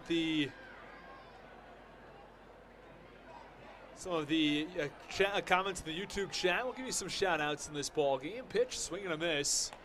Count 0-1 on Troy Stokes Jr. 5-2 York.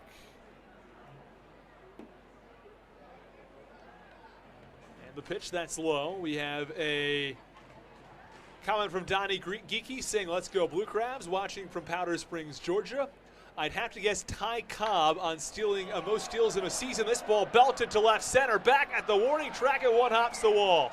Collier fields it quickly and fires in, but Troy Stokes Jr. has a 2-out double here in the 6th. And things are going sideways for Darryl Thompson, who was so good across the first 4 innings, but allowed 2 in the 5th and 2 more in the 6th. And we'll have to see if that's going to be the end of the road as Stan Clyburn comes out. And he might be just having a chat with Darryl Thompson. You never really know when Stan Clyburn comes out to chat with Thompson, because normally you'd have your pitching coach come out to have any preliminary conversation, but in this case, your pitching coach is on the mound, so the manager comes out to have the mound visits. Quick conversation between Clyburn and Thompson. Still warming up in the bullpen, it's Connor Law.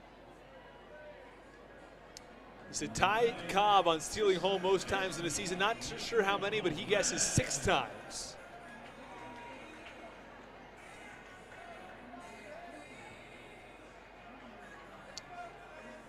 Dennis Moore says, "Hey everyone from Possum Point Lodge in Jena, Louisiana. I see no cargo ships, that is right." Matt Hopeful says station to station with the train. We had some trains going by.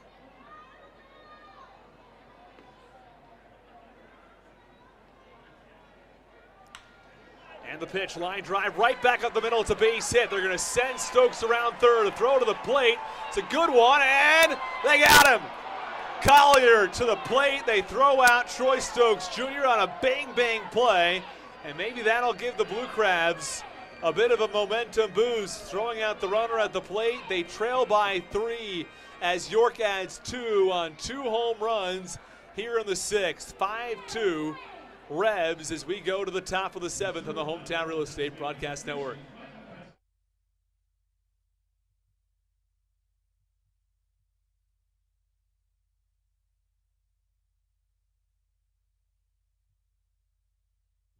This is Nick Wells, and you're listening to the Hometown Real Estate Broadcast Network.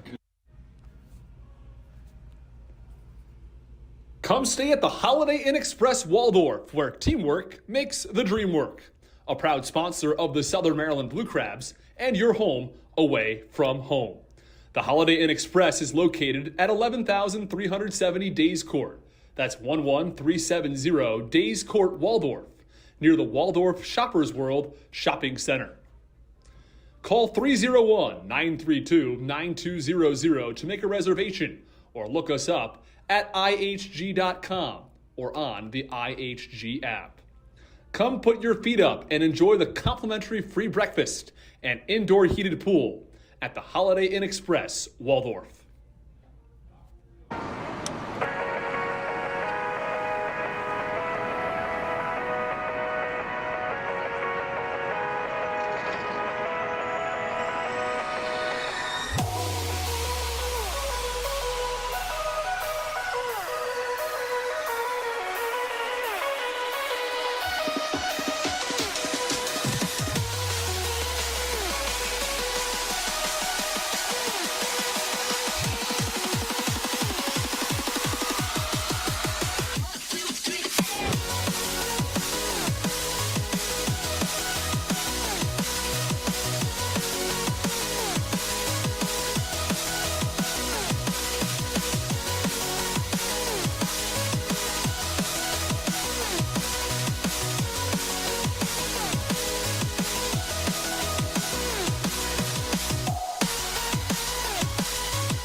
Well, Southern Maryland certainly has their work cut out for them. They trail by 3 in the top of the 7th. Ronnie O'Rowdies enters. First pitch called strike on the inside corner, and the count 0-1 on Alex Crosby.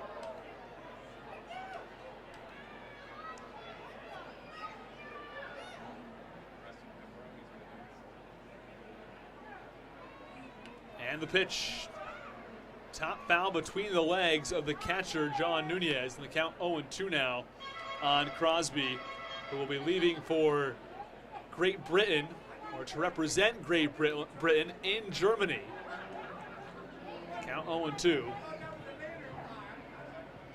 Brandon Garner said, "Let's go Blue Crabs.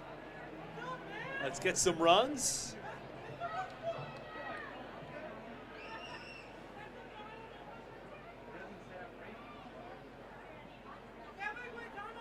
Tammy Shipley says, "Hello, everyone. Just tuned in from Ohio as the 0-2 pitch is low." Well, Tammy, happy to have you back.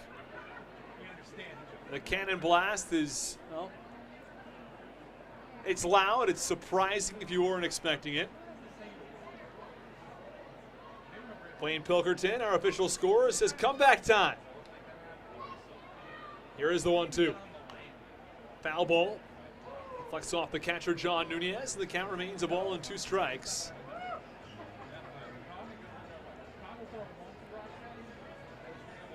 Now, Southern Maryland had a 2-1 lead. It was very brief.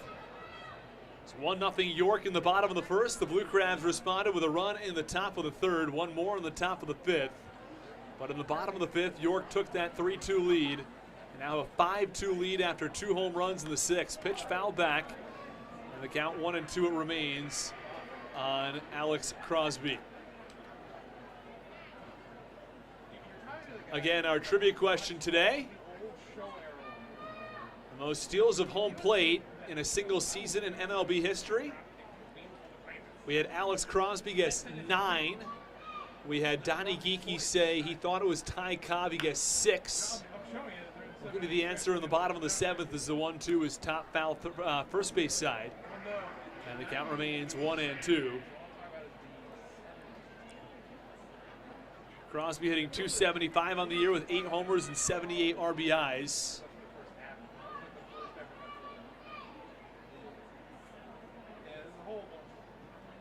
And the pitch, swinging a high fly ball, well struck, left center field. But it's the left fielder, Matthew Mesa, who is there in front of the arch nemesis wall and makes the catch. And there's one away. Not a bad piece of hitting from Crosby, but even that wall, which is relatively shallow and left, still got to hit it well enough to get there. And here comes Zach Collier.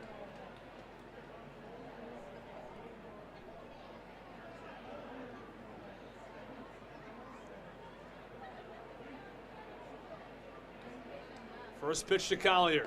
That's low, and the count 1 ball and no strikes with 1 away now in the top of the 7th. Blue Crabs needing to find a way to get runners on base and trying to scratch some runs across. The 2 best relievers for York used early in this one. 1-0 pitch. Called strike, and the count 1 ball and 1 strike. 9 relievers in this bullpen. Well, 2 of the best 3 relievers, I should say. Franklin Van Gerp has not been used yet, but and on the pitch, swinging a line drive. I beg your pardon, Van Gerp was used earlier. So Franklin Van Gerp was used in the 6th as the 1-1 pitch was lined foul, first base side. So Van Gerp used in the 6th. He has a 1.86 earned run average. And then Ronnie O'Rowdy's, who is 0-0 with a 2.28 ERA, used here. The closer, Jim Fuller, has a 3.76 ERA. 1-2 pitch, swing and a miss, strike 3. 2 away now in the top of the 7th. The Blue Crabs really finding themselves in trouble now.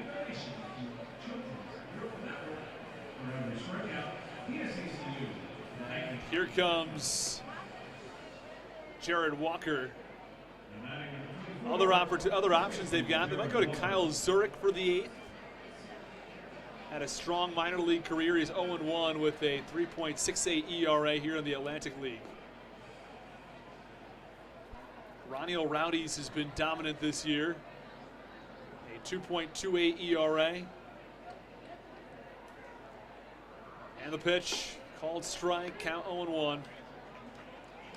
No balls, 1 strike, 2 outs on Jared Walker after this ball game started off all right. Blue Crabs were even at 1 going into the 5th. They had a 2-1 lead going to the bottom of the 5th, but since then, 4 unanswered from York. Pitch, it's low.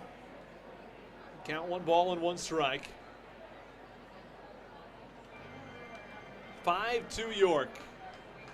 Top of the 7th inning.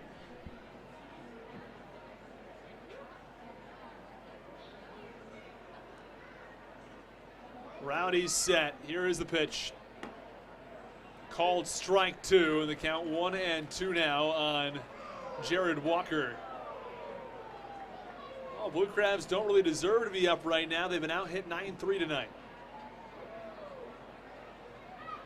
I think to everybody's surprise, York's starting pitcher, Julian, has pitched well.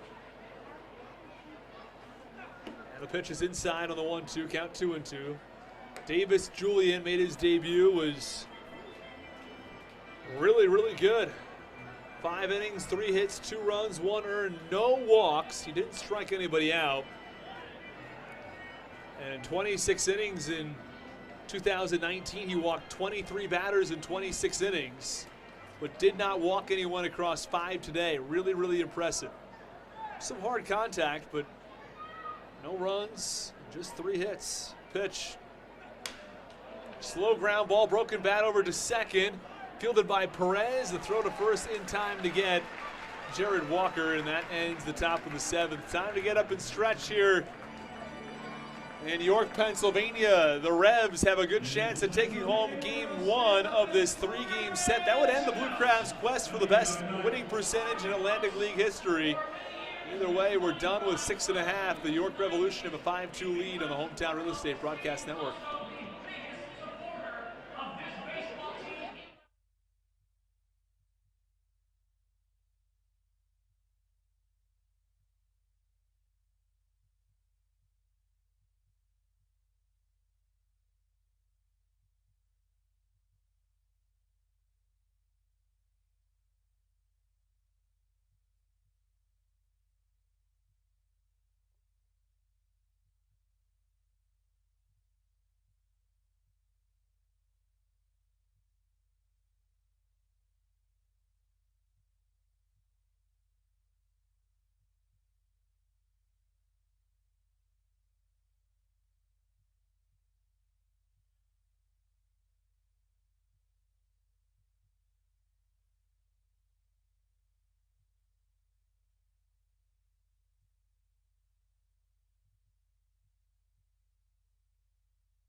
Well, Connor Law enters the ball game for the Southern Maryland Blue Crabs, making his first appearance in a Blue Crabs uniform. Pitched for the Staten Island Ferry Hawks earlier this year.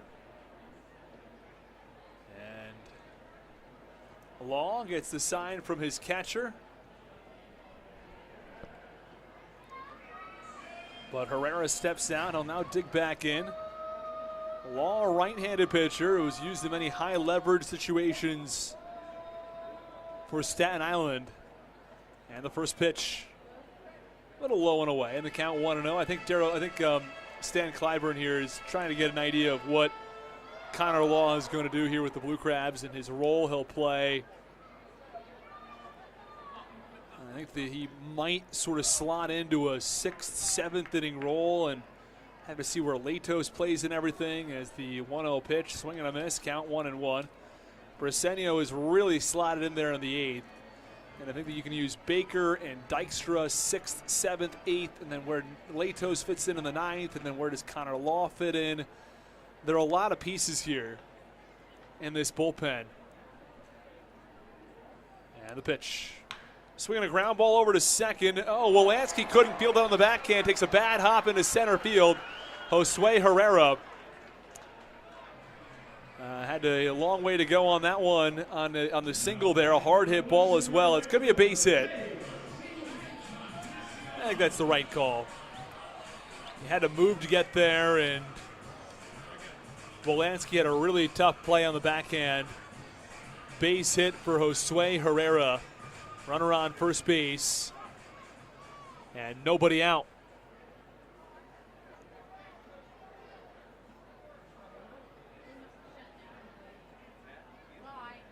One on, nobody out. 5-2, York over Southern Maryland.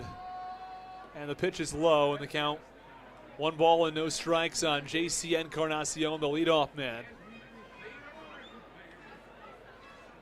As we're coming up on 8:30 here on the East Coast. Very, very quick across the first 4.5 innings, or 4 innings or so. The last 3 innings, not so fast, but not terribly slow. Either way, the Blue Crabs are in quite a bit of trouble here.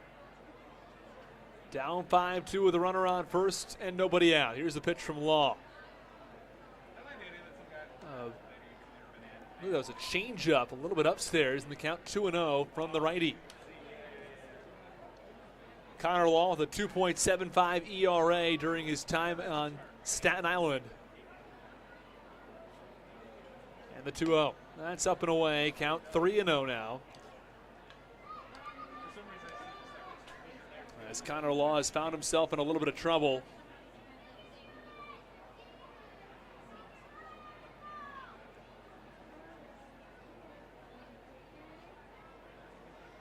And the righty deals. Called strike. That's on the outside corner. And the count 3-1. 3 balls, 1 strike, nobody out. 5-2 York over Southern Maryland.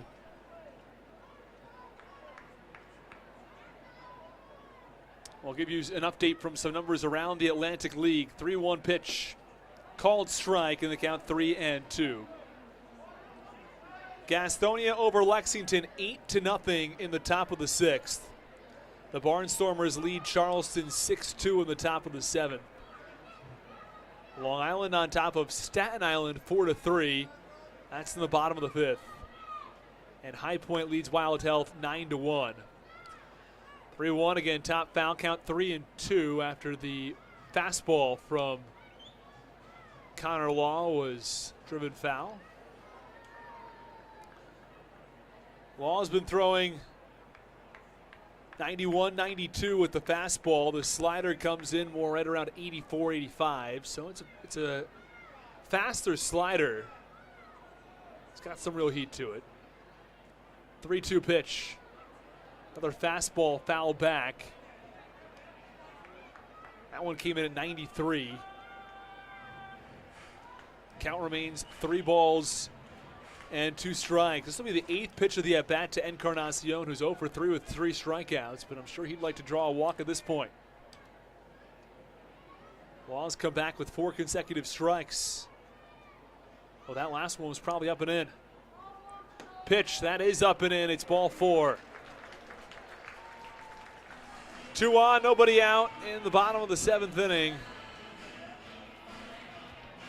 on Connor Law. And here comes John Nunez. So after allowing a leadoff single on a ground ball over to second that deflected off of Wolanski's glove, there are runners on first and second and nobody out, and if the Blue Crabs want to stay in this ball game, Law's got to work out of this inning without any more trouble.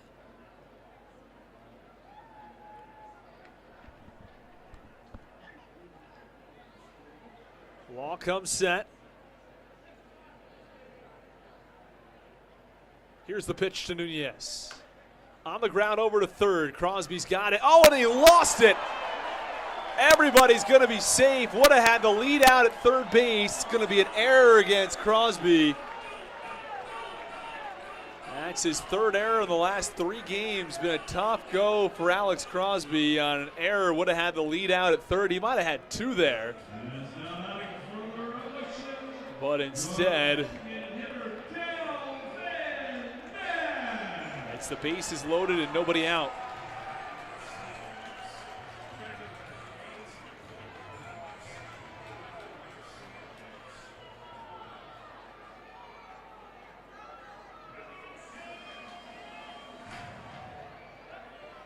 Bases loaded, nobody out. 5-2 York over Southern Maryland.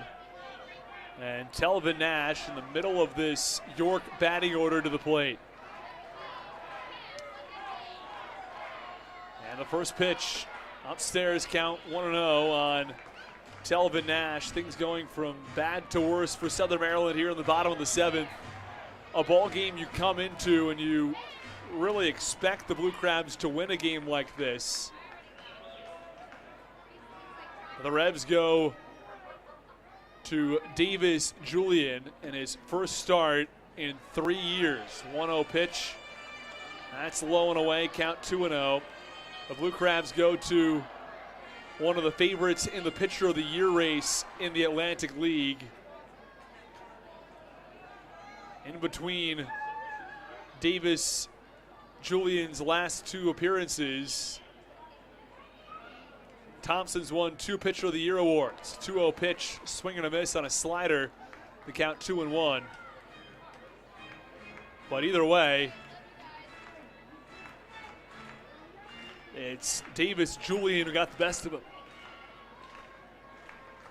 Julian went 5 innings, allowing 2 runs. Thompson 6 innings, allowing 5 runs. And Connor Law now has found himself in trouble in the bottom of the 7th inning. We've talked about this, that the Blue Crabs are looking to come back in this ball game. They've got a shot, sure, but you can't go behind by more than 3 runs with just 2 innings left to go. 2-1 pitch. It's low, and all of a sudden, he's fallen behind in the count, 3-1. A little extra on that fastball from Connor Law, but a miss low. Scoreboard had that one at 96, but it's ball 3 either way. 3-1 pitch. Swinging a high pop-up, first base side. That one finds the seats, though, and the count full at 3-2. So if you're Connor Law, you can't afford to walk him. Telvin Nash can look fastball because that's been the most consistent pitch here from Law. And slider is another possibility. The slider is similar as far as pace is concerned. The last thing you want to do if your Law is bury a pitch and Nash to look at ball 4 and walk in a run. It's one of the issues, falling behind in the count early.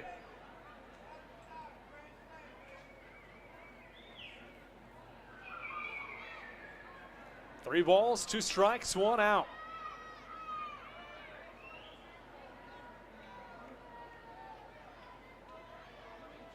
With the bases loaded for the Revs, here's the pitch. Line drive, right field. That ball's a foul ball. tailing down that right field line. That probably would have been ball game if it was fair. Would have probably scored a pair, and this is also a totally different ball game based on what happened at third base moments ago. Ground ball to third with runners on first and second and no outs. Crosby was going to go back, touch third base, and try to fire to first. Instead, he lost control of the ball. And instead of having runners on first and second and 1 out, or a runner on second and 2 outs, you got the bases loaded and no outs. And a risk of walking in a run. Here's a 3-2. It's low in the dirt. It's ball 4. Telvin Ash walks, and it brings in a run. It's 6-2.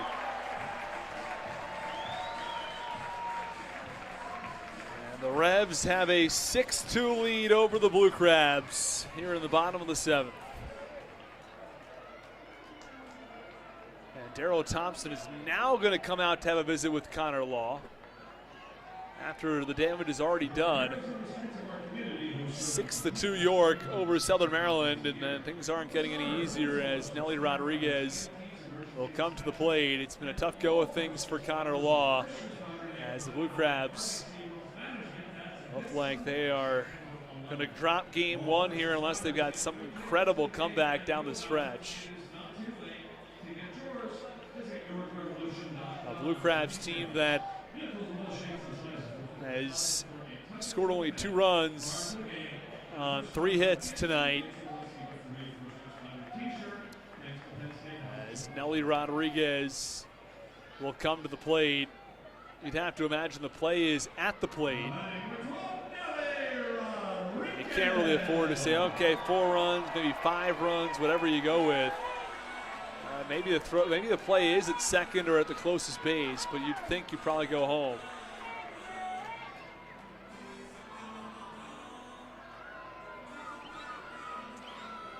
Well, Nelly Rodriguez, who's hitting .249, hit his 23rd home run of the year, his last time up.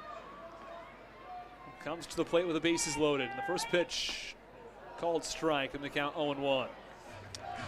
No balls, 1 strike. Nobody out in the bottom of the 7th, and it looks as though the Blue Crabs are in major trouble, down 6-2.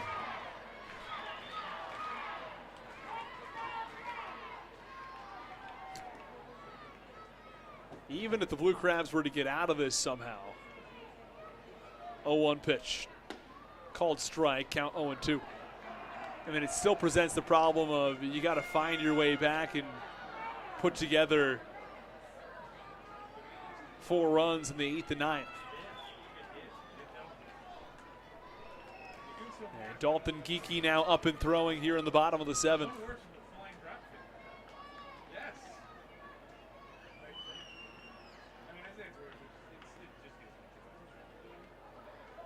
And here's the 0-2. Line drive over the head of the leaping shortstop Baca into left center field. It's a base hit. 1 run scores. They go station to station. It's 7-2 York. And now this one might be out of reach at this point as Connor Law has faced 5 batters and all 5 have reached for the Revs. 7-2 lead for York.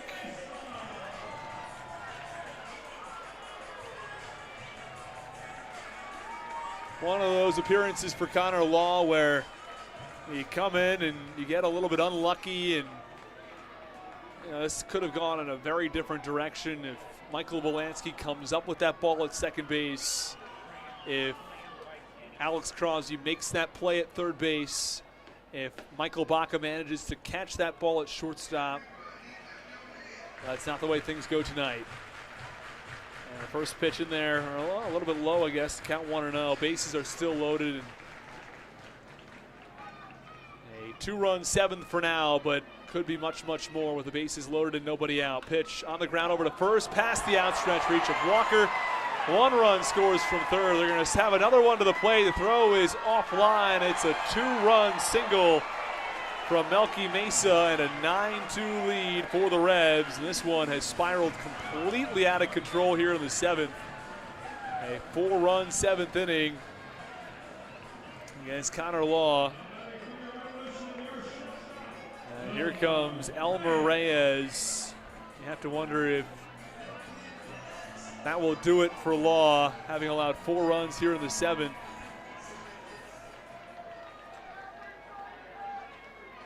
And some of this is just, unlucky breaks.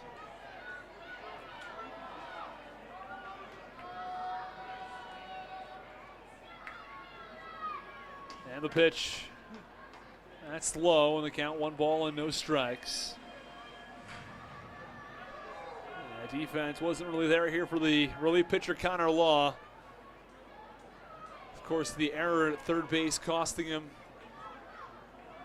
It's a really tough play for Wolanski. You can't really expect your second baseman to make that play, but if he does, again, you're in a totally different spot.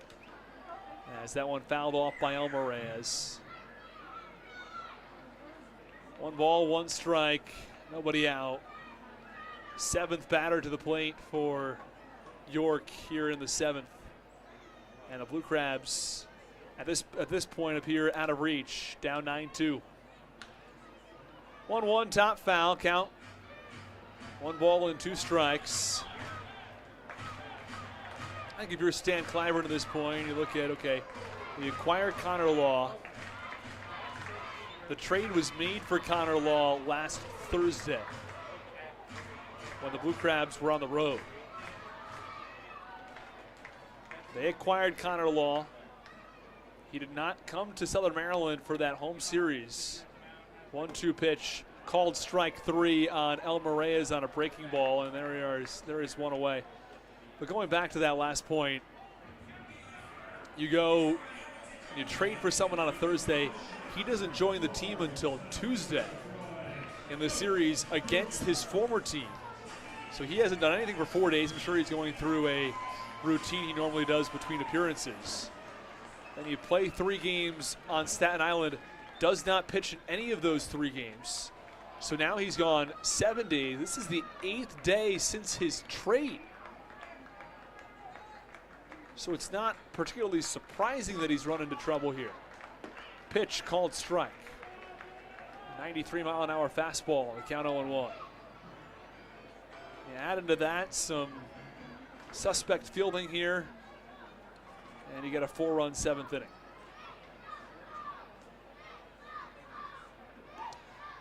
And the pitch, foul ball back behind home plate in the count 0-2. Well, that looks like that will do it, though, for the Blue Crabs. Chances at setting an Atlantic League record for the best winning percentage. It's been on the radar over the past couple of weeks to see if Southern Maryland could muster an outstanding finish to the year. But not the case for the Blue Crabs. It appears they will fall to 80-43, barring a 7-run comeback in the 8th and 9th. It was an 11-0 win for Southern Maryland yesterday. On the back of a terrific performance from Mitch Lamson. Pitch, ground ball over to third. Crosby to second for 1, back on to first. They go 5-4-3 with a double play, but not before the York Revolution score 4 runs and lead this ball game 9-2. We will go to break. When we come back, it's the top of the 8th inning. The Blue Crabs certainly in some trouble on the Hometown Real Estate Broadcast Network.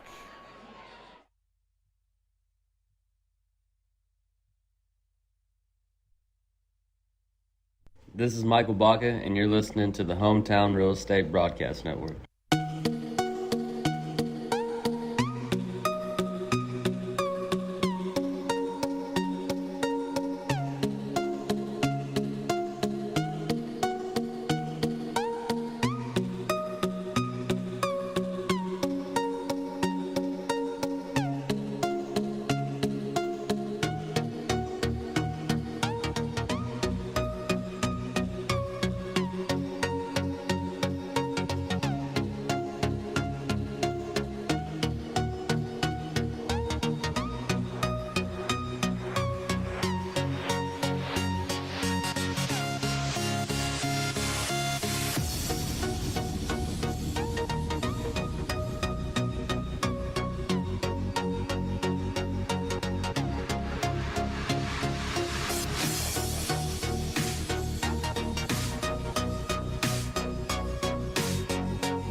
Oh, it's Eduardo Rivera who enters the game. He apologized a little late getting back here as the count 2 balls and no strikes.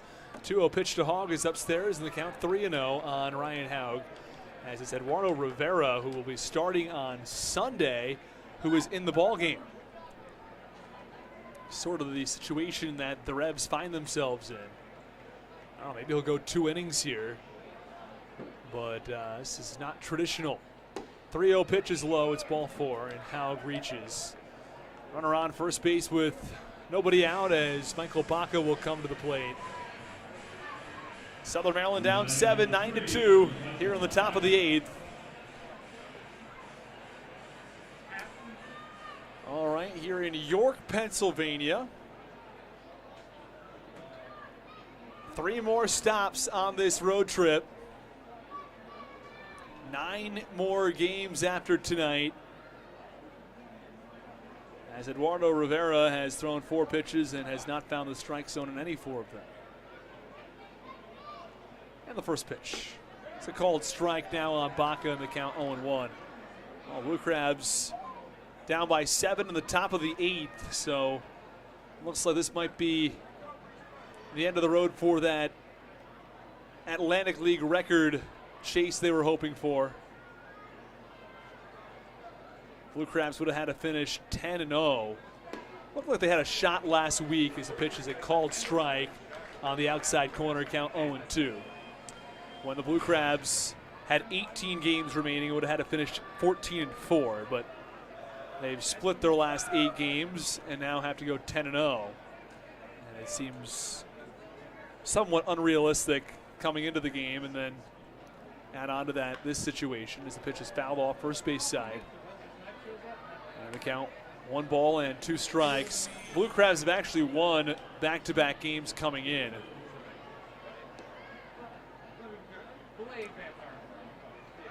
Southern Maryland had won the second game of a doubleheader and then also won game 3 of the series with Staten Island. I said 1-2, count 0-2, pitch, swing and a miss, strike 3, fastball high and out of the zone, and Baca swings through it. And it'll be Jack Sundberg who comes to the plate. 7-run lead for York after Connor Law ran into some trouble in the bottom of the 7th. Tough play for Wolanski. You can't expect him to make that play. Certainly a base hit on that. And you add in an error by Crosby at third base. A couple of walks. It's a really difficult play on a line drive over the head of Baca, but if he makes that catch, as the first pitch is up and away, ball 1 on Sundberg. I mean, there are a lot of ifs that could have gone in different directions, that in those situations, it's not a 9-2 game, it's a 5 or a 6-2 game.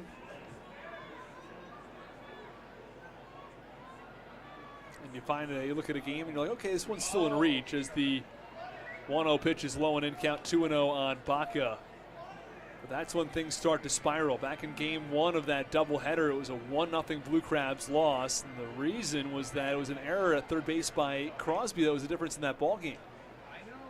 So, you know, those things are going to happen. And happens over the course of a season. It would have been a scoreless game otherwise.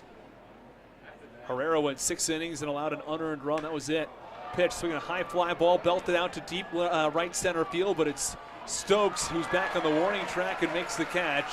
Sundberg blasted that ball to center field. He looks up saying, what can you do? Can't do much about that, as ball easily could have been out of the yard. In many ballparks here in the Atlantic League, that is a home run, but not here at Peoples Bank Park, where center field straight away is the deepest part of the ballpark. Right center, it's not nearly as deep as straightaway center, but either way, there are 2 away here in the top of the 8th. I'd like to see the StatCast, see how far that ball was hit. First pitch to Michael Wolanski's upstairs, count 1-0. Yeah, top distances, that was hit apparently only 366. Certainly seen further than that.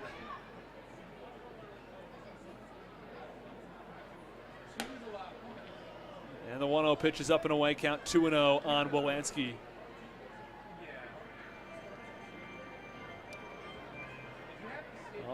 Count 2 balls, no strikes, 2 outs.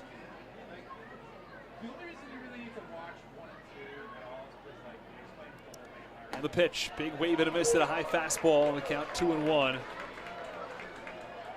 Michael Wolanski, a big piece for the Blue Crabs to get back down the stretch here. He might be 0 for 3 tonight, or 0 for 2 with a walk, but even still, what he brings to the table from the defensive perspective is very important. And then his ability at the plate to also make some outstanding plays sets him apart. The 2-1 pitch, a wave and a miss, count 2-2. He's a very clutch hitter. Back in the first half, he had an outstanding streak where it was game-winning RBI after game-winning RBI. But tonight, Blue Crabs are going to need a little more than one hit. Trailed by 7 runs in the 8th. Here's the 2-2 pitch. Upstairs, count 3-2. 3 balls, 2 strikes, 2 outs. With Haug on first base, runner will be in motion on the pitch. We'll give you the answer to our trivia question here after the pitch.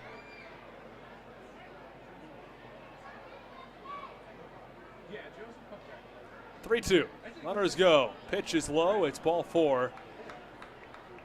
And there's runners on first and second. So the question was, what is the MLB record for stealing home in a season?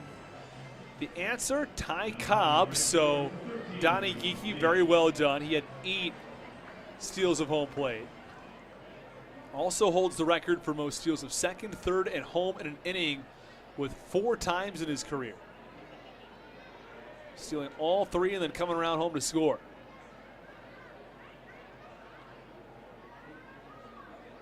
And the first pitch to Braxton Lee is fouled off third base side out of play, and the count 0-1. Again, the Blue Crabs would really need to put together an actual rally here if they're trying to get themselves back in this game down by 7, but it appears as though it's a tough thing to ask when you're down by 7 and there are 2 outs in the inning. Against one of the better starters for York. Pitch upstairs, count 1-1, 92 on the fastball. 1 ball, 1 strike, 2 outs. A couple of walks issued by Rivera.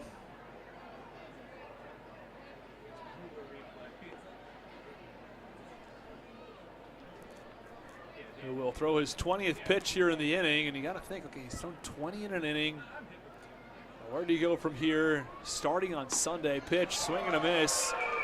And the count 1 ball and 2 strikes on Braxton Lee, who is 0 for 3, a ground out, a fly out, and a strikeout. He's down to a .302 average on the season. Someone who was hitting as high as .320 about a week and a half ago. And the pitch, low and in. Oh, did he go? Oh, he didn't go. He had checked his swing. He would have asked at least to appeal. He certainly checked his swing. Did not look like he went around at all. And the home plate umpire, Buzz Albert, doesn't want to hear it, but he goes down on strikes at a check swing. And Braxton Lee not happy about it. They certainly should have appealed at most. 9-2 at the end of 7.5. It's the Blue Crabs who trail 9-2 against York. You're listening to Blue Crabs Baseball on the Hometown Real Estate Broadcast Network.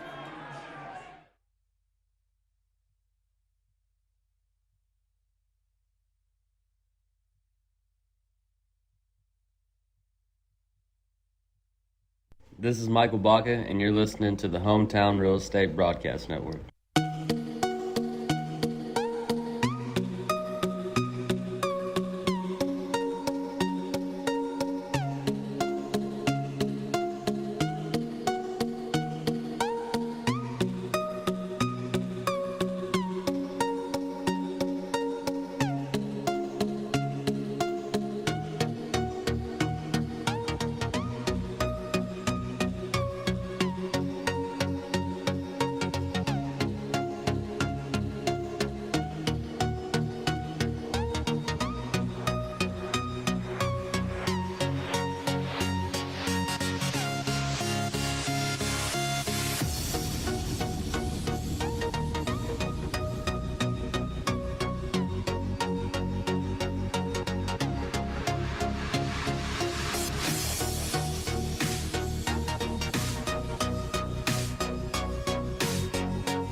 the first pitch off the bat of Jeffrey Perez, a base hit into center field to get things started in the bottom of the 8th inning. It's Dalton Geekie on the mound for the Blue Crabs. Dalton Geekie came back from injury just about a week ago and made his first appearance on Saturday. Or I beg your pardon, that was on Sunday actually, in his return from injury. Pitched an inning against the Barnstormers, allowed no hits, no runs, 1 walk. He struck out 1. On the year, a 4.81 ERA, a 1.68 whip. And the pitch to Herrera is inside in the count. 1 ball and no strikes on a breaking ball. Geeky, somebody you can throw pretty hard. You can see him throw 94, 95, 96 across the course of a ball game. But again, recovering from an injury where he was out for a few weeks and now making his return. 1-0 pitch. Ground ball is short. Could be 2 on a second for 1. Back on to first. 6-4-3 double play. A little bit of an awkward throw from Wolanski, but he gets it there in time, and there are 2 away in the bottom of the 8th. 3 pitches, 2 outs. Not so bad for Dalton Geekie to get things started against JC Encarnacion.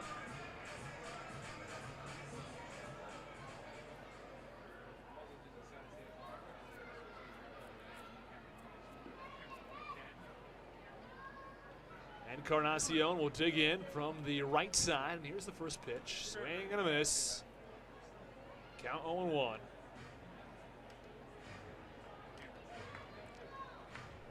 Encarnacion comes to the plate for the 5th time tonight. You might think it would be his 6th time at the plate, but the Blue Crabs haven't been walking a lot of guys. Actually, they haven't walked a batter today.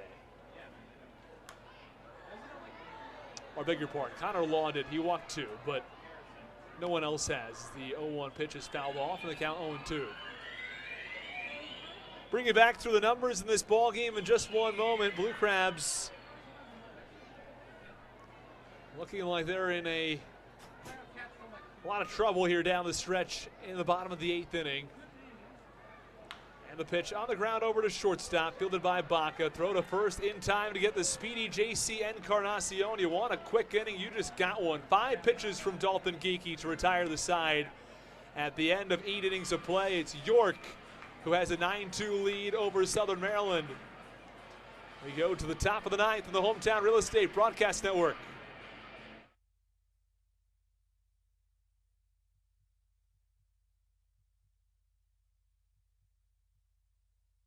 This is Alex Crosby, and you're listening to the Hometown Real Estate Broadcast Network.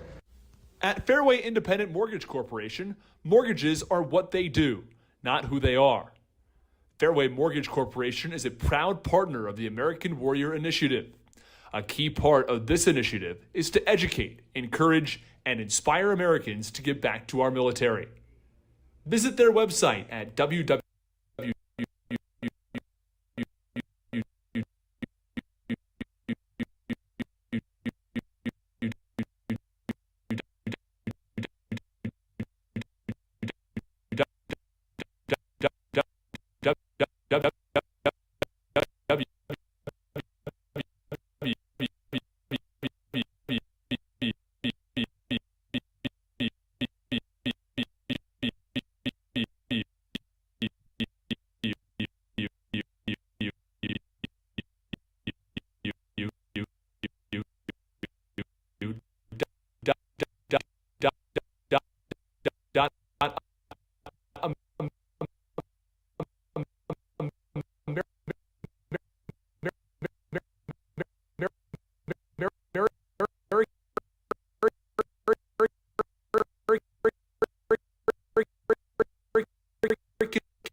Initiative.com.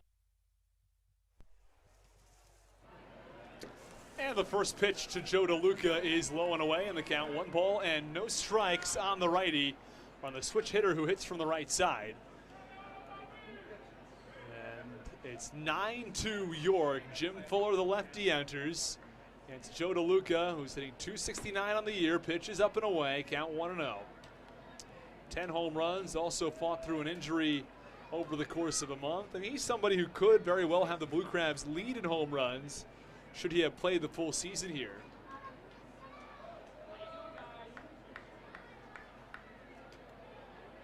And the 1-0. That's low on the count. 2 balls and no strikes. 2 balls, no strikes, no outs. Top of the 9th inning. York 9, Southern Maryland 2.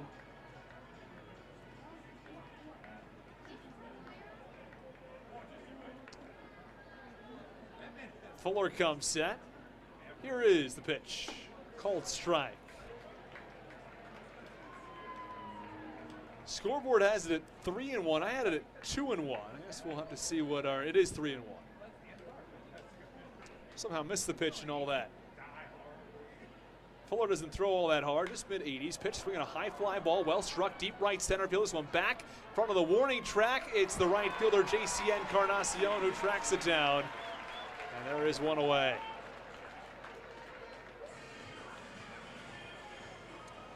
Well, Southern Maryland just 2 outs away from falling here in the opener against York. This would end their chances at the best record or best winning percentage in Atlantic League history, which would really be the best record. But that's sometimes you fall into. It's been the case tonight.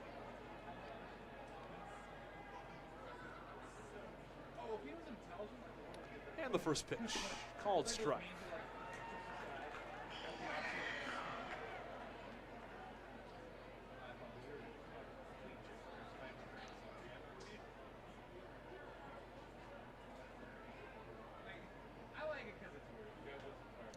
Fuller comes set. Here's the first pitch to Crosby. Fouled back in the count. 0-2.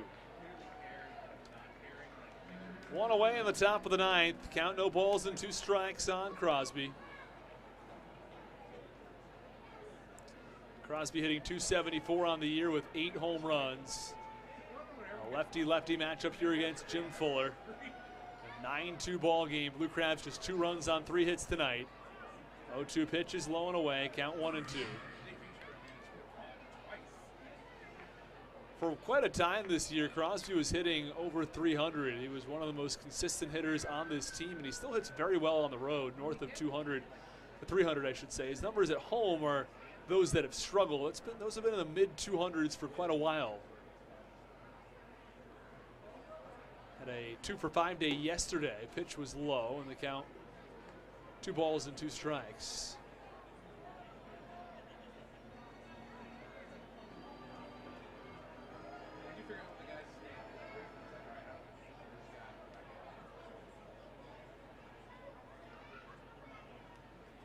Two balls, 2 strikes, 1 out. Here's the pitch. Line drive foul, and the count remains 2-2.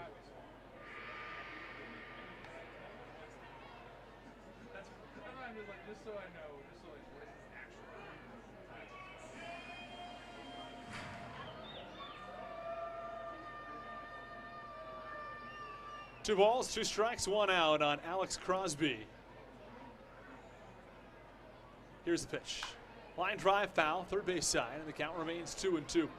Well, the Blue Crabs will be back here tomorrow night, 6:30 start. It's college football night, but turn off the college football, turn on the Blue Crabs game, or you could turn on both games. It's always a possibility. Multiple screens going on. The computer, the TV, a second monitor, get as many games going as you can. Phone's got a game, 2-2 pitch fouled off to the third base side. Turn on the Hometown Real Estate Broadcast Network while you're at it.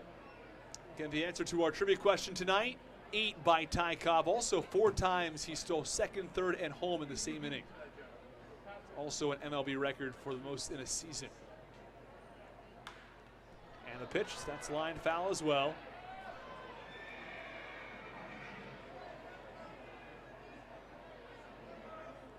2 balls, 2 strikes, 1 out.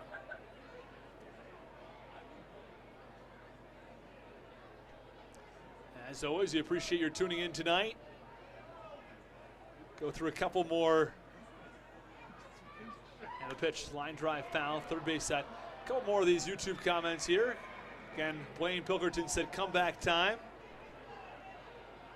Tammy Shipley said she would enjoy it better if the Blue Crabs were ahead.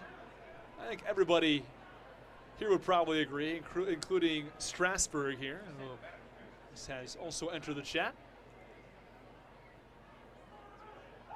And the pitch to Crosby, line drive, right center field. It's a base hit, just the 4th hit of the day for the Blue Crabs. Crosby takes a long turn, the throw comes into second. They get him? No, he slid under the tag. A double from Alex Crosby. Runner on second base with 1 out.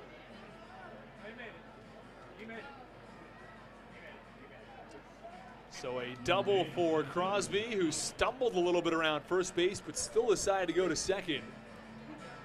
A gutsy call, but he got in there safely.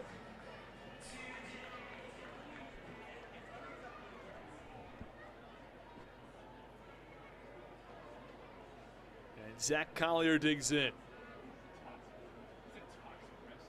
With Crosby on second, first pitch. This one a blooper toward the left field side, long run, and it's going to be the left fielder Melky Mesa who makes the catch. And there are 2 away in the top of the 9th. A long run for Mesa in foul territory, but he gets there. And there are 2 away. Down to the final out. Blue Crabs look like they're going to fall in game 1 to the surprise of, well, virtually everybody.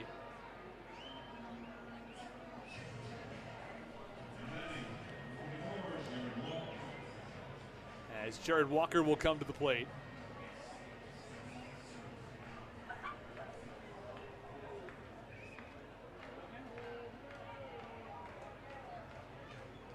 Well, Collier, or Walker I should say, steps back in from the left side.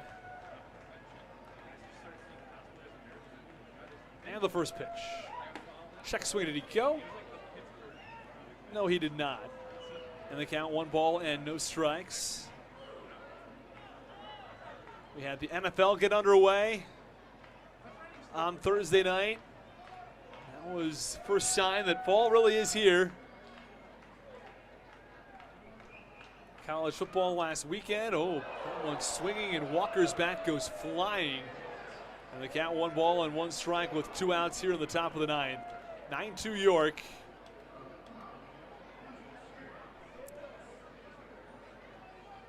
NFL, of course, on Sunday, and college football tomorrow. Not sure there are any really big games this weekend. There's Alabama at Texas, but I think everybody knows who's going to pull away in that game. It's BYU and Baylor at 10:15 p.m. That's about it, though. That's why you need to be watching the Blue Crabs game tomorrow. As Jared Walker has a little pine tar on the bat, make sure that doesn't lose control of the bat again. Walker 0 for 2, but he was hit by a pitch. Looking to generate a little offense toward the end of this one while the Blue Crabs trail by 7 in the 9th. Jim Fuller looking to finish the ball game. 1-1. Check swing. Did he go? No, he did not. It's up and in. Count 2-1.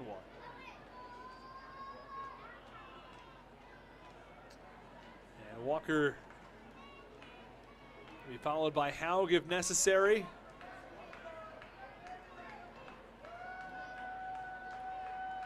Two-1 is low. Count 3-1.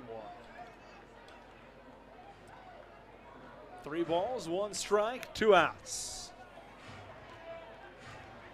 Against Jim Fuller, who is the closer for the Revs, but he's had an up and down year, a 3.69 earned run average. And 3-1, foul back, count 3-2. A lot of pitchers throwing a lot of pitches tonight. Talked about Eduardo Rivera throwing north of 20. He's going to start on Sunday. Jim Fuller, the closer. A lot of deep counts. Just the fourth batter he's facing.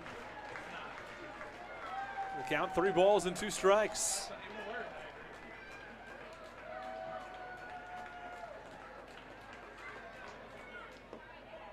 And the pitch called strike 3, and Jared Walker not happy. He thought that pitch missed. Either way, he's called out on strikes. Buzz Albert, the home plate umpire, not kind to the Blue Crabs tonight, but that will do it as the Blue Crabs fall 9-2, and that cannon fire made me jump a little bit. It's going to do it from us here tonight on the Hometown Real Estate Broadcast Network. We're going to run through the box score briefly, and then the scoring plays along with the pitchers tonight. At the plate, the Blue Crabs had Jack Sundberg, who went 1 for 4, had an RBI single. That came in the third to tie the game. Alex Crosby was 1 for 4. Zach Collier 1 for 4 with a run scored and a double. Michael Baca also had a double and a run scored. Aside from that, Wolanski 0 for 2 with 2 walks. Lee 0 for 4 with 2 strikeouts. DeLuca 0 for 4 tonight. Walker 0 for 3, and Haug was 0 for 1. He also walked and had a sacrifice fly. The pitchers tonight for the Blue Crabs. Thompson, 6 innings, 9 hits, 5 runs. He did not walk a batter. He struck out 4. Connor Law, an inning of work. He allowed 3 hits, 4 runs, 3 earned, 2 walks. Struck out 1, and Geeky went an inning of work. He threw just 5 pitches, allowed 1 hit. Did not walk a batter and earned a double play ball as well. The scoring plays tonight, Telvin Nash got the game started with a single to center field to score John Nunez. It gave York a 1-0 lead in the third. Jack Sundberg singled on a line drive up the middle, scored Michael Baca. The Blue Crabs took a 2-1 lead in the fifth on a sacrifice fly from Ryan Haug. At the time, the Blue Crabs had a 2-1 lead, but you can't play half a game, you got to play the whole game. And in the 5th inning, Josue Herrera hit a 2-run shot to right. In the 6th, Nelly Rodriguez and Melky Mesa went back-to-back and gave the York Revolution a 5-2 lead. Things only got worse in the 7th when it was Connor Law who walked in a run, gave York a 6-2 lead. Nelly Rodriguez singled to center. That gave York a 7-2 lead. Melky Mesa added 2 more runs with a single down the right field line, and the first 6 batters reached for York. Connor Law ended up getting out of it with a strikeout and a double play, but the Blue Crabs were already trailing 9-2 at the time. That was the story of tonight's ball game. That will do it from us here on the Hometown Real Estate Broadcast Network. The Blue Crabs fall tonight 9-2. They can no longer earn the best record in the Atlantic League. 3 more wins, though, and they will notch the most wins in Blue Crabs history. All right, everybody, have a terrific evening. And we'll see you tomorrow night at 6:35 p.m. for Game 2 on the Hometown Real Estate Broadcast Network. Have a great night, everyone.